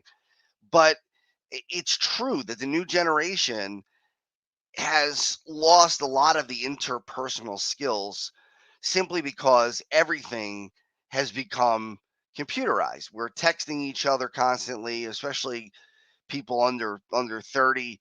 Texting is primarily the way they communicate, or email. The art of a phone call, the art of walking to somebody's office, the art of having a meeting is going away. I mean, it's not there anymore. It's a lost, those are lost arts. So I think that companies really need to look at that and understand that most of the success of their employees doesn't come from the computer skills. I mean, they're important. I obviously been doing it 23 years. I believe in it. I think I don't think I'm a snake oil salesman when I sell Excel courses or Access or Visio or any of them. But I wish and I hope, and again, it looks like it's changing. I hope that companies continue to see the value of the soft skills. And, you know, one of the things that people don't understand about leadership is that it's not about you being powerful. It's not about you being on a pedestal. It's not about you being praised. It's not about people looking up to you. It's about service. When it comes down to it, that's what it's about. It's not about how tough I am as a you know, you get managers that believe that they have to beat up their employees in order to be respected. That kindness is seen as a weakness. I had a manager one time at a job right out of college who would sit on our desks and watch us work, and it try to be intimidating. And does it work? Yeah, it works for a short time. So the first couple of months, maybe not even that long, maybe a month, people will be intimidated and start to work harder. But that wears off after a while. Fear is a terrible long-term motivator. It motivates in the short term, but it's a terrible long-term motivator. And there's a simple reason for that when you're in the business world. No matter what company you are, no matter how big or how small, you're not the only game in town. These employees can find jobs in other places. Do you really want turnover because people feel intimidated or can't stand the culture of your company? And in my opinion, that's a killer. I mean, it really does hurt you, and it hurts you pretty badly. If you want to grow, you need happy employees, people who want to come to work, who want to work together, who want to be a part of something bigger. And if you don't have that, there's not going to be any success. So it's about service. I have so much respect for managers who actually do the work when things are running behind schedule. Again, another example I could give you. I had a manager one time. I was working in mutual funds, and there was a computer issue, and we had to pay off probably 400 accounts, and it took time, and it took a lot of people to do it. And we were under the gun, having to get this done within the next 4 or 5 hours, whatever it was. And the managers are cracking the whip on us and telling us, you got to go faster, you got to go faster, you got to go faster. And one of them, especially, I can remember, was sitting in a chair, eating an apple and drinking a cup of coffee. You know, if you're that worried about the business and you want to show that you're a leader, get your hands dirty, get in there, and you do the work too. I'm not saying take it off everybody else's plate, but you got to get in there and get involved. You know, the managers that I can tell you from experience, there are a lot of managers out there who have no idea what their employees do. You ask them what do they do every day, what is their job, and they tell you, I don't know. Or they say, you know, my employees need to be able to create pivot tables, so they send them to my classes to learn pivot tables, but they themselves don't know how to do pivot tables. Well, learn what it is, so that if somebody comes to you with an issue, you're there with an answer, not saying, well, just you should have learned it, and you got to go figure it out yourself. So it's all about service. It's all about being the person who serves those under you. Titles are great. You know, being able to move up in a company is wonderful, but it's not just about you. It's about everybody. Now, the other shows that we do, or a show that I do, is we do one on Crohn's and colitis. The title's escaping me now, but Dr. JACALYN and I do it. Take steps for Crohn's and colitis. And I also run a charity for those with ulcerative colitis and Crohn's disease, inflammatory bowel disease, and those with an ostomy. In 2002, I was diagnosed with ulcerative colitis And in 2015, it finally caused me to have my entire large intestine removed. And now I'm an ostomate, which means I have an ileostomy. It's my small intestine that is now outside of my body. And I have a bag that collects the stool. And it's a community that people don't know much about. I was 40 years old when it happened to me, and talk about not many people being in that position. Most people who have an ostomy are much, much, much older, probably in their late 70s, 80s, 90s, and I was 40. So a lot of people were shocked to learn that I was somebody who had an ostomy bag. And I'm working to change that. I think it's important that people see this community. It's amazing. I remember telling doctors that the worst thing that could happen to me would be for me to die. The second worst thing would be for me to have an ostomy bag. And I was wrong. Having the ostomy has liberated me in many ways. I'm not chained to a bathroom anymore like I was when I had colitis. I'm not anemic anymore. I'm able to go on long trips. I'm able to do all the things I did before. I lift weights. I play hockey. I do all these things. So I started Checkmate's Charitable Association to raise money and awareness for people in these with inflammatory bowel disease and also with an ostomy.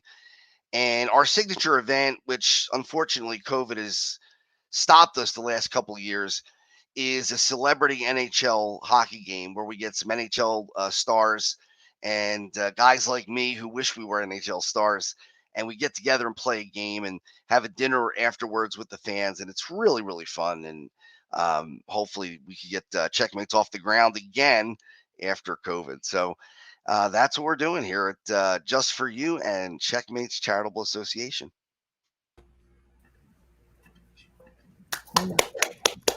Thank you. Thank you, Justin. Wow. Hey, by the way, I just want to announce, Lisa, Al, and Justin, you all live near each other. We do. And we do, since you brought that up, Justin and I, for the past 18 years, have been trying to figure out when to get together for breakfast and lunch. So I think we gotta get that. Let's get that nailed down, Justin. Let's do it, Al. Absolutely. Good. If you live near me, I'd make lunch for all of us. All right, good.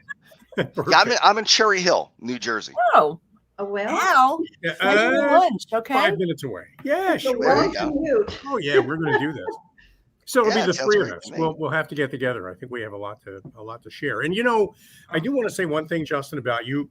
You did make a distinction that a lot of people make between hard skills and soft skills, and you hear that a lot. But you did highlight the importance of soft skills and what we call soft skills. But every one of the products you mentioned that is a hard skill is really a communications product. Excel is a way people communicate. Microsoft Project in particular is a way people communicate. Absolutely. And yes, you need the hard skill of being able to speak English in order to communicate. It's a hard skill to learn a language, but the soft skill is use it appropriately, deftly, carefully, and in a way that influences people in a positive direction, that leads people in a positive direction. That's not soft skills. That's excellence training. And, it's one thing to be mechanically good at something. It's another thing to be really, really deeply good at something. I think you should give yourself a lot of credit for offering that kind of training. Thank you. I appreciate it. Yeah. I think we need a revolution. How about this, Justin? How about if we can the words soft skills and make them essential skills? Whoever came up with soft skills, I'd like to have a little chat with, because they're actually harder than the hard skills, and more important, and they're essentials. You can learn a software program. You can take a class. You can do an online tutorial. They come with great manuals of how to. But when it comes to people, right? Yeah. Having had someone come over to do work with me on my computer who had no interest in communicating, but just showing me what to do. Where's the communication? How am I supposed to learn that? And it crosses over into life everywhere. Definitely. Well, do you remember there's a gentleman who was selling CDs to teach computer classes. He was called the Video Professor. Oh, sure. I remember that infomercial. Mm-hmm. And it didn't work because people want to be taught to by a person. They don't want to sit there and learn computer skills on a computer, because that's what they're trying to learn how to use. Yeah, It exactly. doesn't work. No, you're right. You're right. I mean, a good Think instructor is somebody who connects. And, you know, Lisa, we've talked about this a lot. There's really no difference between coaching and training. And I mean, these things that we call by different names are really the same thing, Right. just in sort of different forms. It's communicating. Yeah. Yeah, for sure. I just want to mention that I met Justin through the Crohn's Colitis Foundation, as I'm a patient myself. And he has been so supportive of me and so supportive of the charity. Justin, I just want to thank you again for everything that you do. Thank you. Yeah, and a lot of courage for saying so, because I think it's one of those disease. I have a couple friends who have it, one who has an ostomy as well, and not too many people understand the process of it, and that it can seem like a horrible thing, but you said it's kind of liberating. You're not. Yeah. I knew the one girl I know who actually had a bathroom installed in a conversion van, because she could never predict when she'd have a problem. She could run out to her car, but I mean, that was oppressive. So by you being comfortable speaking about it, I think will give other people courage to speak about it as well, or at least feel less isolated than they already might. Not alone in that. That's all. Yeah. And you, Jacqueline, I know you're very active. Yeah. There's also in Houston, I was contacted by someone who's in an ostomy group. There's a group, it's a support group. And I worked with her for quite a while. And you're right, she was in her 70s. She's in her 80s at this time. But there's a group that's quite supportive. And I learned a heck of a lot, especially as far as feeding and working with people with ostomies. But if you can find a group, the support group seemed great. Yeah, I actually run a support group for for ulcerative colitis and Crohn's. That's all for you, yes. Ricki, thank you. You're our last presenter, so I want to give you your due, and I'll put the rest of us backstage, and then we'll come back and have a chat, and we'll wrap up the show. Great. Thank you. Well, hello, everybody. Good morning, evening, afternoon, wherever you are. I am Ricki McKenna. I'm a certified nutritionist for the last 20, almost 3 years. And my favorite place, of course, is in the kitchen. I've even written a chapter in a book about my happiness room, which is here. And as a nutritionist, sometimes people kind of go, uh-oh, I'm not going to eat that. It's very interesting when I don't always introduce myself as a nutritionist. I am also a chef, self-trained, I have to admit, but I grew up in a family that loved to eat and loved to cook. And my late husband also loved to cook. It wasn't the food that got him, but I've come to know that food really does make a difference in one's life. And my mission as a nutritionist and as a person communicating about food, pardon me, excuse me, and about living today, and that's a cup of tea, not a cup of wine, is to make sure people understand, or at least begin to have an inkling of what food really is and what it can do for you. And with certain conditions, with certain health conditions, it can help prevent them, which is, I'm a big fan of preventive eating, or preventive medicine as it is. And I'm also a big fan of eating fresh food and in season when possible. So that kind of sums up a little bit about me as far as my philosophy. And it is that food matters. And you can reach me in my kitchen. It's rickiskitchen.net.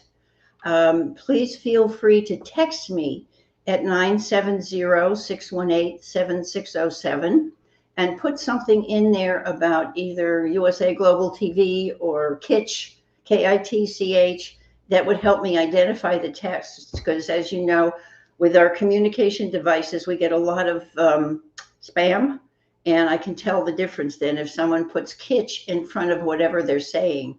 And the same thing with contacting me on email, ricki@rickiskitchen.net. So we'll get that done. I'll come back to it later. Food is a way to communicate, and it's very interesting listening to the rest of you, to Al and to everyone that I've heard speak so far. What I find interesting is the interpersonal skills as well as the communications ideas. How many people have gone to a restaurant and you see people sitting there with their families, with little kids on devices? They are not communicating.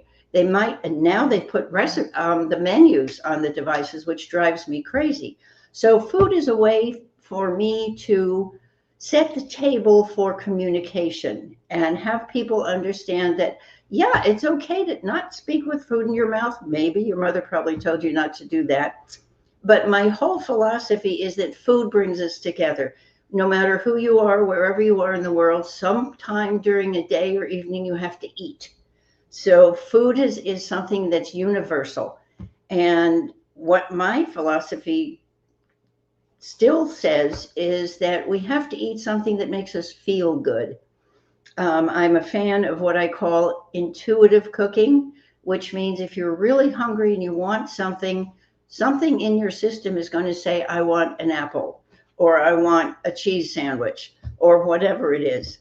And in my kitchen and on USA Global TV as well, I talk to intuitive cooking. I speak to food preparation because sometimes I feel people are intimidated by the idea of having company. Oh my gosh, what am I going to fix? You know, how am I going to feed all these people, even if it's just one person? Just fix something that you feel as though you love. Ask the person or the people who are coming if they like certain things. And then do your best to add one thing to it. All the love you can put into your cooking and your preparation.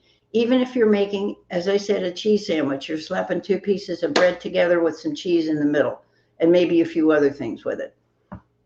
But the idea of enjoyment in the kitchen, having fun in your kitchen, and really working with nutrition as something that will make people feel good is my whole raison d'etre, reason for being. And one of the things that I've learned with this show is that people enjoy finding tips and getting tips for cooking, for buying. In my book, which I am happy to show you, it is called Yes, You Can Eat Well and Eat Right. And it is found on Amazon, as well as if you want the spiral version, please do contact me either by email or text, and I will get one to you. Thank you. And food is absolutely more than what we eat. There's food for thought. And here is my logo. It's hard to see in this little version, but it does say on the bottom there, it says Ricky's Kitchen, Food for Thought. Because I want people to understand that they really should think about what they're putting in their mouth before you're going to work, before you're going to an event, whatever it is, or just starting your day. What are you going to give yourself to start your day with some energy and keep it long term?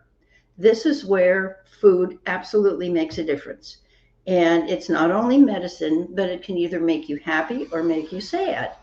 And one of the things about happiness are things, of course, like chocolate. People love chocolate. Chocolate stimulates things in your brain called dopamine and serotonin. And those are what we call happy chemicals. So I get into things like that, as well as just preparing a meal. You know, how do you whisk up some eggs and make a flan?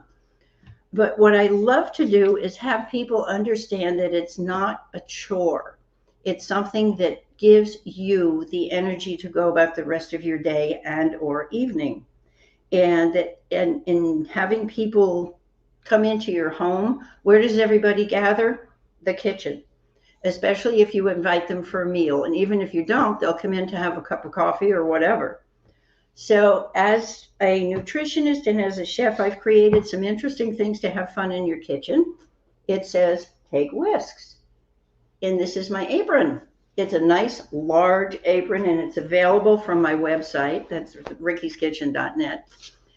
And also, I want you to know that you eat not only if something smells good, and I know that aromas and good smells attract people into the kitchen, especially at a party. But I want you to understand that people eat first with their eyes. So making something pretty, making something that's pleasing to the eye, arranging things in a way that makes them all really attractive so that people want to eat them. And that's all part of the food for thought idea, because you have to think about what you're doing. And it sometimes gets to the point where you just go on rote. How many of us get up in the morning and put the coffee and the water in the pot and let it brew? No matter whether you use a French press or you use an automatic brewer, whatever, or grab for the juice out of the refrigerator. And I do make health recommendations as well when I'm cooking with things. For example, the difference between the nutritional values of, let's say, their leafy greens are wonderful and they're superfoods. Just to give you an example, the difference in the nutrition between kale, collard greens, spinach, Brussels sprouts, greens that people eat or won't eat because nobody's made them so that they really taste good. That's another thing. It can look good, but if it doesn't taste great, you may lose them that way. So make things, consider all these little elements that go into preparing a meal or just preparing one food. And also, for those of you with children who are not cooking yet, get them involved in the kitchen. I have to say, I'm very proud of my children for involving their kids. And I don't know if you can see this picture, but to me, it's a giggle. I have to show it. It's my grandchildren at various stages in their childhood. And I think you can see that they're all eating. And they're all now just about in their teens. So I figured if I put in pictures that people could actually recognize, they wouldn't love that. But every one of them gets involved in the kitchen. I called my grandson, Gabriel, this morning. He's 12, and his birthday was yesterday. And this morning, he and his dad are making homemade waffles. And Luna, the oldest one who lives in Paris with her brother Max, they cook, they bake, they have a wonderful time in the kitchen. And I don't know that it's my influence in particular, but they just love to eat good food. And so my whole idea of being is to help people, and I do this through coaching and through classes online as well as in person, and have people understand the importance of really eating well. And as I said earlier when we were chatting backstage, if you have happy employees who are well fed, and I mean well fed, that gives the food that gives them energy, that keeps them awake, and that they can actually even bring with them, you're going to have a very happy employee, and happy employees perform much better. And you can also take your employees and bring it right up. I used to work with everyone from the CEOs down to the janitors in doing communication exercises. Those were actually verbal and visual. And food can be the same. It is absolutely visual, not particularly verbal, but people will speak to you about how they feel about the food. So this is why I do what I do, why I am a chef.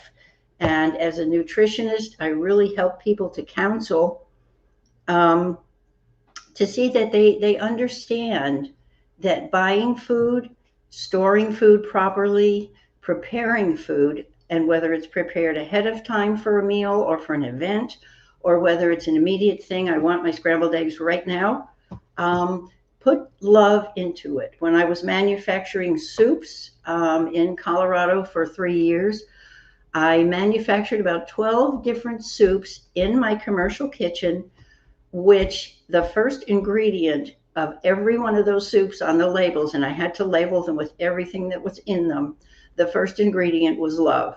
Because without love, it's just preparing a bunch of food. And when you put your heart and soul into it, people know. They know the difference. They can taste the difference. They can see the difference, and they will feel the difference. And that's what helps to make people healthier. When they can feel good about the food that they eat, and they can understand that what they're eating makes a difference. I have worked with several people, including my fiance, who used to eat out of boxes and cartons. He can now tell you, he will verify what I'm saying after several years together, that the difference in the food has made a big difference, first of all, in his weight. He has dropped weight, and he's getting healthier, and he has the energy to exercise. He loves pickleball, same as I do. and we do other things together. But the fun part now is that he's always interested in, what are you putting in the food this time?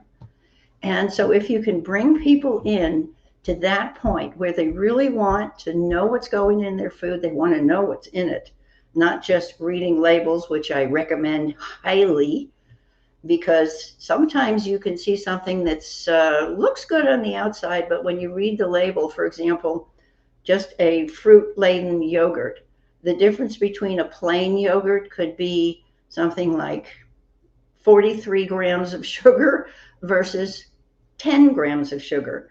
And I would take the 10 and add my own fresh fruit. So, I mean, it's things like that. So I do recommend label reading. I know I'm kind of all over the place here, but it's all involved with cooking and how you feel about cooking. And yes, you can eat well and you can eat right. And everybody is biochemically individual, so that certain foods, and I address this in the book. The book is more than just a cookbook. It addresses allergies, it addresses food sensitivities. For example, something like strawberries. A red strawberry could produce an allergy with someone, and if they were eating white strawberries, which there are, they may possibly be able to eat the strawberries that way rather than the red strawberries, where the pigment that's in the nutritional stuff in the strawberry, I'm not going technical, is different, so that they can consume that rather than the other. So allergies and sensitivities and food things like gluten-free are very important. We do gluten-free recipes here. I also do dairy-free recipes, because I have found with certain clients, when we've talked about how they're feeling, and we work with different ideas of food, what are you digesting, what are you not digesting? And I know that Justin and both Dr. JACALYN and he have issues with easier to digest foods and foods that work for you rather than against your feelings and your constitution. So that's really the story of how Ricky's Kitchen came about, and how United Kitchens on USA Global TV came about. And I'm happy to address any of that with people as far as coaching and counseling. And actually today I'm offering a free 30-minute consultation to those who text me at 970-618-7607. And of course, put Kitch in your text so I know where it's coming from, and I will answer it. And with that, I think I've filled up my 15 minutes. And I hope that everybody understands that really food does make a difference. And hearty appetite to all of you. Oh, yeah. Thank you, Really Ricky. good. Now? Cheers. Yeah, I just want to say hello, Ricky. My name is Alan. I'm a Big Macaholic. Now, about 6 months ago, I had a health crisis. About 5 months ago, I had a health crisis. It's the reason why Justin and I haven't had breakfast or lunch yet. Uh-oh. We're going to fix that. And I kind of threw my schedule off. But one of the things it did was awaken me to the fact that it's not just about going up to a drive-through window, throwing some money at somebody, grabbing a sandwich. And the preparation of a meal is central to living a full, healthy, productive life, period. Amen. Thank you, And, Al. and if all it is something you feel like you have to do, then it's never going to have the reverence it deserves, and people are never going to live the way they need to live. Talk about how you become. How do you get religion on this stuff, Ricky? Because I'm still working on it. That's a good question, Al. Actually, I think if you invite somebody into the kitchen, you pick out some foods that you really like and just stand there and eat them. Start that way. Pick some things that you really love and have a party with them. You know, invite your friends. And then one thing you can do is invite people to bring something to your home, you know, potluck dinners or something like that. Uh-huh. And I have found that people will bring things they love to share. And when they do that, you're going to get the best of what they can do, because they're not just going to grab a bunch of nuts and bring them over. There's probably a bunch of nuts that are going to eat them, but that's, you know, we enjoy that. We have a group we call the Lunacy Group, Lunasee. Mm-hmm. I know that sounds funny. We have, my fiance has 3 telescopes that we use, and we watch the moon and different planets and so forth. And we have a group that comes over and entertain, and everybody brings something to eat. So we have a lunacy crazy group. We have lots of fun in the kitchen. And if somebody wants to share a recipe, that's a great way to do it. And what's left over and your grab and go stuff, for example, you know, forget your drive-in, just grab something at home, put it in a baggie and take it with you. That's why they make insulated bags. And I'd rather see somebody bring their lunch to the office or wherever with something that's good for them and that they really like, even if it's peanut butter and jelly, which can't be bad on certain things. I like peanut butter on a spoon, but that's just my preference. But I think this is a way, just invite people over and see what people bring. And then create that atmosphere in your home where people feel comfortable doing that. And then you'll feel more comfortable in the kitchen because you know that, you know, what's going to be there. You'll share. And some people, as I say, some people do ask for recipes. So that keeps your communication going because they can email you a recipe. That type of thing, I think, really helps. That's great. And the other part is when you eat something that makes you feel good, and then you try something and you feel, you know, no energy, it knocks you out. For example, really sugary things, about half an hour after you eat something that's sugary and loaded with it, you're going to lose your energy. And that's where sometimes I've recommended, this is a crazy piece, but it's not really crazy nutritionally. Make oatmeal and crack an egg into it while you're cooking it, because the oatmeal has carbs, loads of them. Okay, it's got carbs and fiber, and it's really good for you. Take that egg and mix it in. You won't even taste it. And then you're getting the fat, the protein, and the energy that you need from that, because it mixes with the carbs and gives you a longer, more even energy. Because the carbs alone spike your glucose, and then your insulin goes up to follow it. And this is where diabetics have a lot of problems because they've eaten so much sugar, but their insulin goes out of whack. This will help control the insulin rise as well as the glucose rise so that you have more even energy. So that egg or something else with protein, I don't recommend putting chicken in with your oatmeal, but the egg works beautifully. And that's before you cook the oatmeal or after? After you cook the oatmeal? Or you can fry an egg and eat it with it. Okay, all right. Take your choice. But that's one of my favorite things, and it's helped people understand the combination of foods that give you more energy. It's a great idea, Ricky. Thank you. Very good, Ricky. Thank you. Lisa and Justin, any comments or questions you have? I have a question. Ricky, what do you think about diets like keto, or ones that leave you in this very narrow window of options? I mean, I know people who have lost a lot of weight on keto, and then they go off it and they put a chunk of it back on because it's not sustainable. So what's your position on those very restrictive diets? Moderation, for one thing. And what I found with people, if I say, don't eat that, don't eat that, don't eat that, and it's a whole bunch of, that's where, oh, you're a nutritionist, I don't want to talk to you. That's not fair to people. For one thing, you're not communicating the fact that your body needs certain things. So here's the certain things your body really needs, and you can get them this way. A diet, to me, is anything you put in your mouth. And a restrictive diet is usually for people who are majorly obese and have some medical problems. And I work with a medical professional on that. But the diets like the keto for a few days, see how your body reacts to it. And it not only will affect your body, it will affect your brain as well. Because whatever you eat feeds your brain. Yeah. And so I'm not really a fan of any kind of restrictive diets for any long term.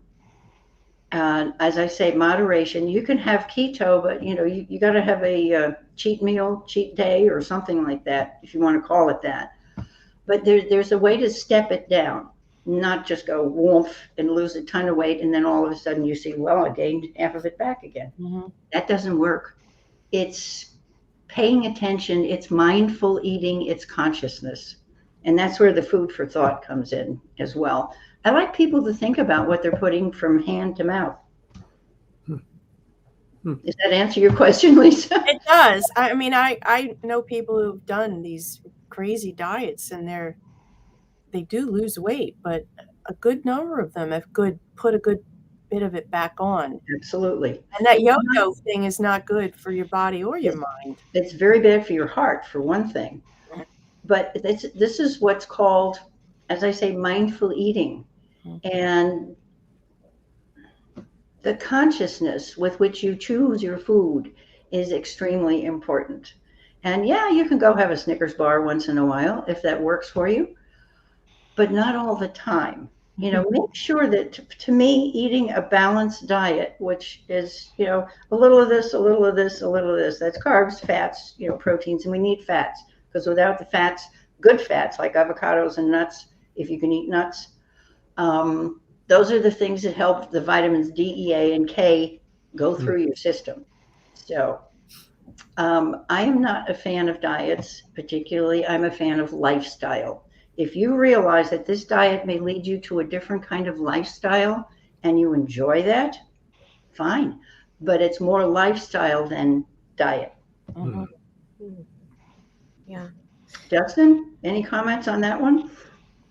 Well, for me, the difficulty is trying to maintain muscle mass. And I'm a pretty big muscular person. I have 20-inch biceps. So I don't want to lose the muscle mass, but I also have a stomach, and it's amazing. There's on my body, there's really no fat anywhere but the belly. And that's been the struggle for me, is if I start to diet, the muscle mass goes down with the fat. And that's been the struggle. Excellent point. And the whole idea of the lifestyle shifts, whether you're doing it with a diet to begin, a certain kind of diet to begin with, is the idea of something that gives you that helps you lose the fat in your system, which is what you want to lose, but absolutely retain the muscle mass. And especially with people over 50 or over 60, 70, 80, what we see is sarcopenia, which is age-related muscle degeneration. Right. And that's not what you want. If you have to walk around with soup cans because you have no weights to do some exercises or something that keeps your muscles going, and there are certain foods that feed muscles and certain foods that help eliminate fats, drink more water if you can. Water helps to cleanse. Is it possible to maintain muscle mass or even grow muscle mass in a caloric deficit? I would have to look up the technicalities of that, but I'm going to take a little bit of a sidestep and say yes. Okay. It depends on calories aren't equal. All calories are not equal. Right. I mean, the calories from a marshmallow are not equal to the calories from a piece of fruit, and they're both sugary. So yes, I believe it is possible. And I'm happy to work with you. You've got my phone number, Justin. Give me a buzz. New Jersey does call Houston, you know. Yep. There you go. There we go. Thank you. I'll just share a comment. My relationship with food has completely changed as a result of being sick for so long. And I literally just got sick of being sick. I would eat my meals in the bathroom, believe it or not. I'd be like, yeah, this is okay. And I realized it wasn't okay. There are those commercials that, you know, is your disease managing you or you managing your disease? Right. Disease was definitely managing me. So I would say as a result of the pandemic, I don't do anything like what I used to do in terms of entertainment. I used to go out to dinner all the time. I used to go to balls and do this and do that. And now to me, food is not entertainment. It is the fuel I need for this machine. So I look at it very differently than I ever did before. And just about to celebrate 4 years without caffeine. I think it's 4 months without sugar. And I've been on intermittent fasting for probably 6 months now. I at 7 o'clock yesterday, and I'm fine. And I have more energy than I've ever had. But the main point is I'm not sick. And that's what I care about, because you cannot live. That's exactly right. And you know what's interesting? The intermittent fasting idea I think is great, because you're really not sacrificing anything. If you stop eating dinner at, let's say, 7 or 8 o'clock in the evening, and you get up at 8 o'clock in the morning or 7 o'clock in the morning, you've got 12 hours where your body's had a rest and it's had a chance to cleanse and digest what's there, or digest and then cleanse. And the first thing I recommend really is a glass of warm or room temperature water, or even cool, with some lemon juice. Cleanse it. And what Dr. JACALYN's talking about is absolutely the possibility of losing the fat and keeping the muscle. You're still going to work out. And if you're working out, you're feeding that. Sure. And if you're cleansing at the same time, and lemon water is great. You've heard of apple cider vinegar with water, or even with a little bit of diluted juice. That's great. Those are the things that help your body to shed the fat, but you're not messing around with your muscles at that point. And just keep lifting or doing whatever you're doing to maintain the muscles. I do push-ups. I'm up to 40 push-ups. They're on my knees, okay. And somebody called them cheat push-ups, and I just said, hey, look, it's this part that I'm working on. Yeah. But it does work your stomach, and it works your quads. And so anything like that. And then I do, what do you call it? I do sit-ups now too for my belly, but I'm doing squats. I do at least 20 squats a day purposely, and sometimes carrying weights. So I'm working both ways. And if you're doing that, you're going to retain your muscle. Just don't give up on it.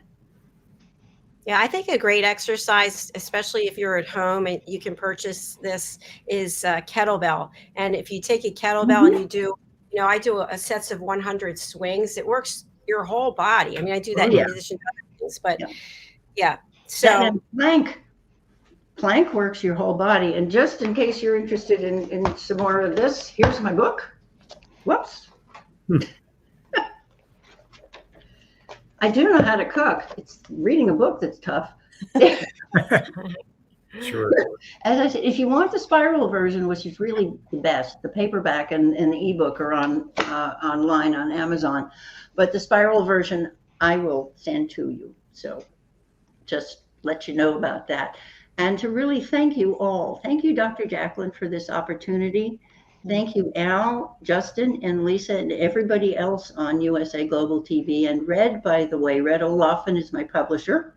He's been extremely helpful.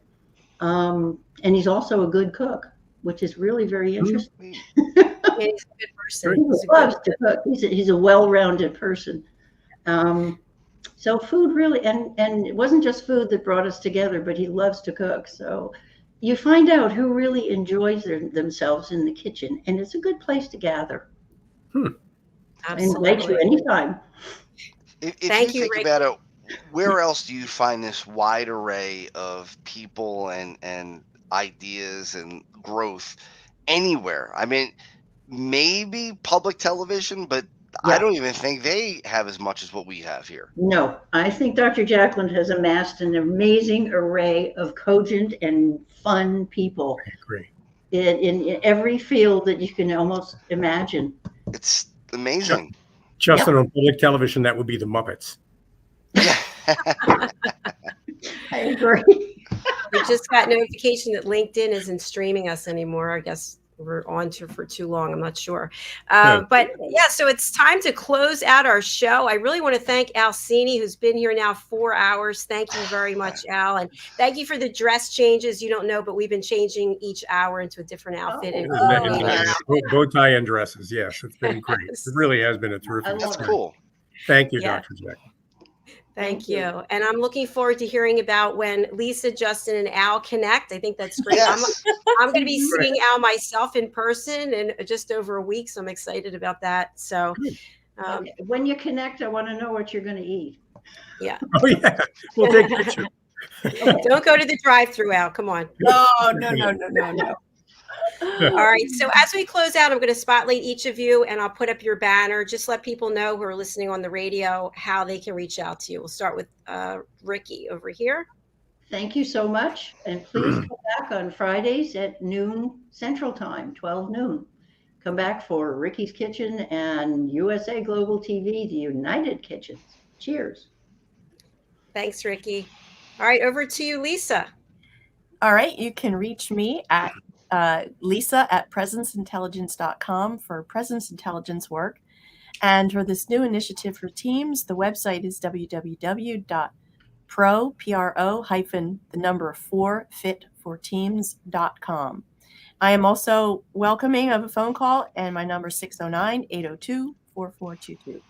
Thanks, Dr. Jacqueline, as usual. Lisa, thank you. Where can we find you on RVN Television? And yes, Al and I actually host a program called The Advocates, where we champion good people doing good. And that's every Wednesday at 10 a.m. And then my other buddy, Mark Iorio, and I co-host a program called Morning Coffee from 8 to 9 on Wednesday mornings as well. That's on RVN Television. Stand. That's where I started, RVN Television. That's where I met Lisa and Al. So thank you so much. Okay, Justin. Well, I do Entrepreneur and So Much More, and also my Talking Head show every first Monday of the month. So join us for that. If you're looking for computer training or essential skills training, not soft skills, essential skills training, that would be at Just For You, all spelled out, www.justforyoutc.com. I can be reached at justin@justforyoutc.com. My number is 610-324-5545. And if you're interested in getting involved in the charity, if you want to play in the celebrity NHL hockey games, or if you just want to be a part of it, it's www.checkmatescharity.com. And you can reach me there at justin@checkmatescharity.com. Thank you, Justin. Appreciate it.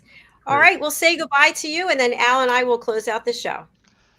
Bye, everybody. Thank you. Bye.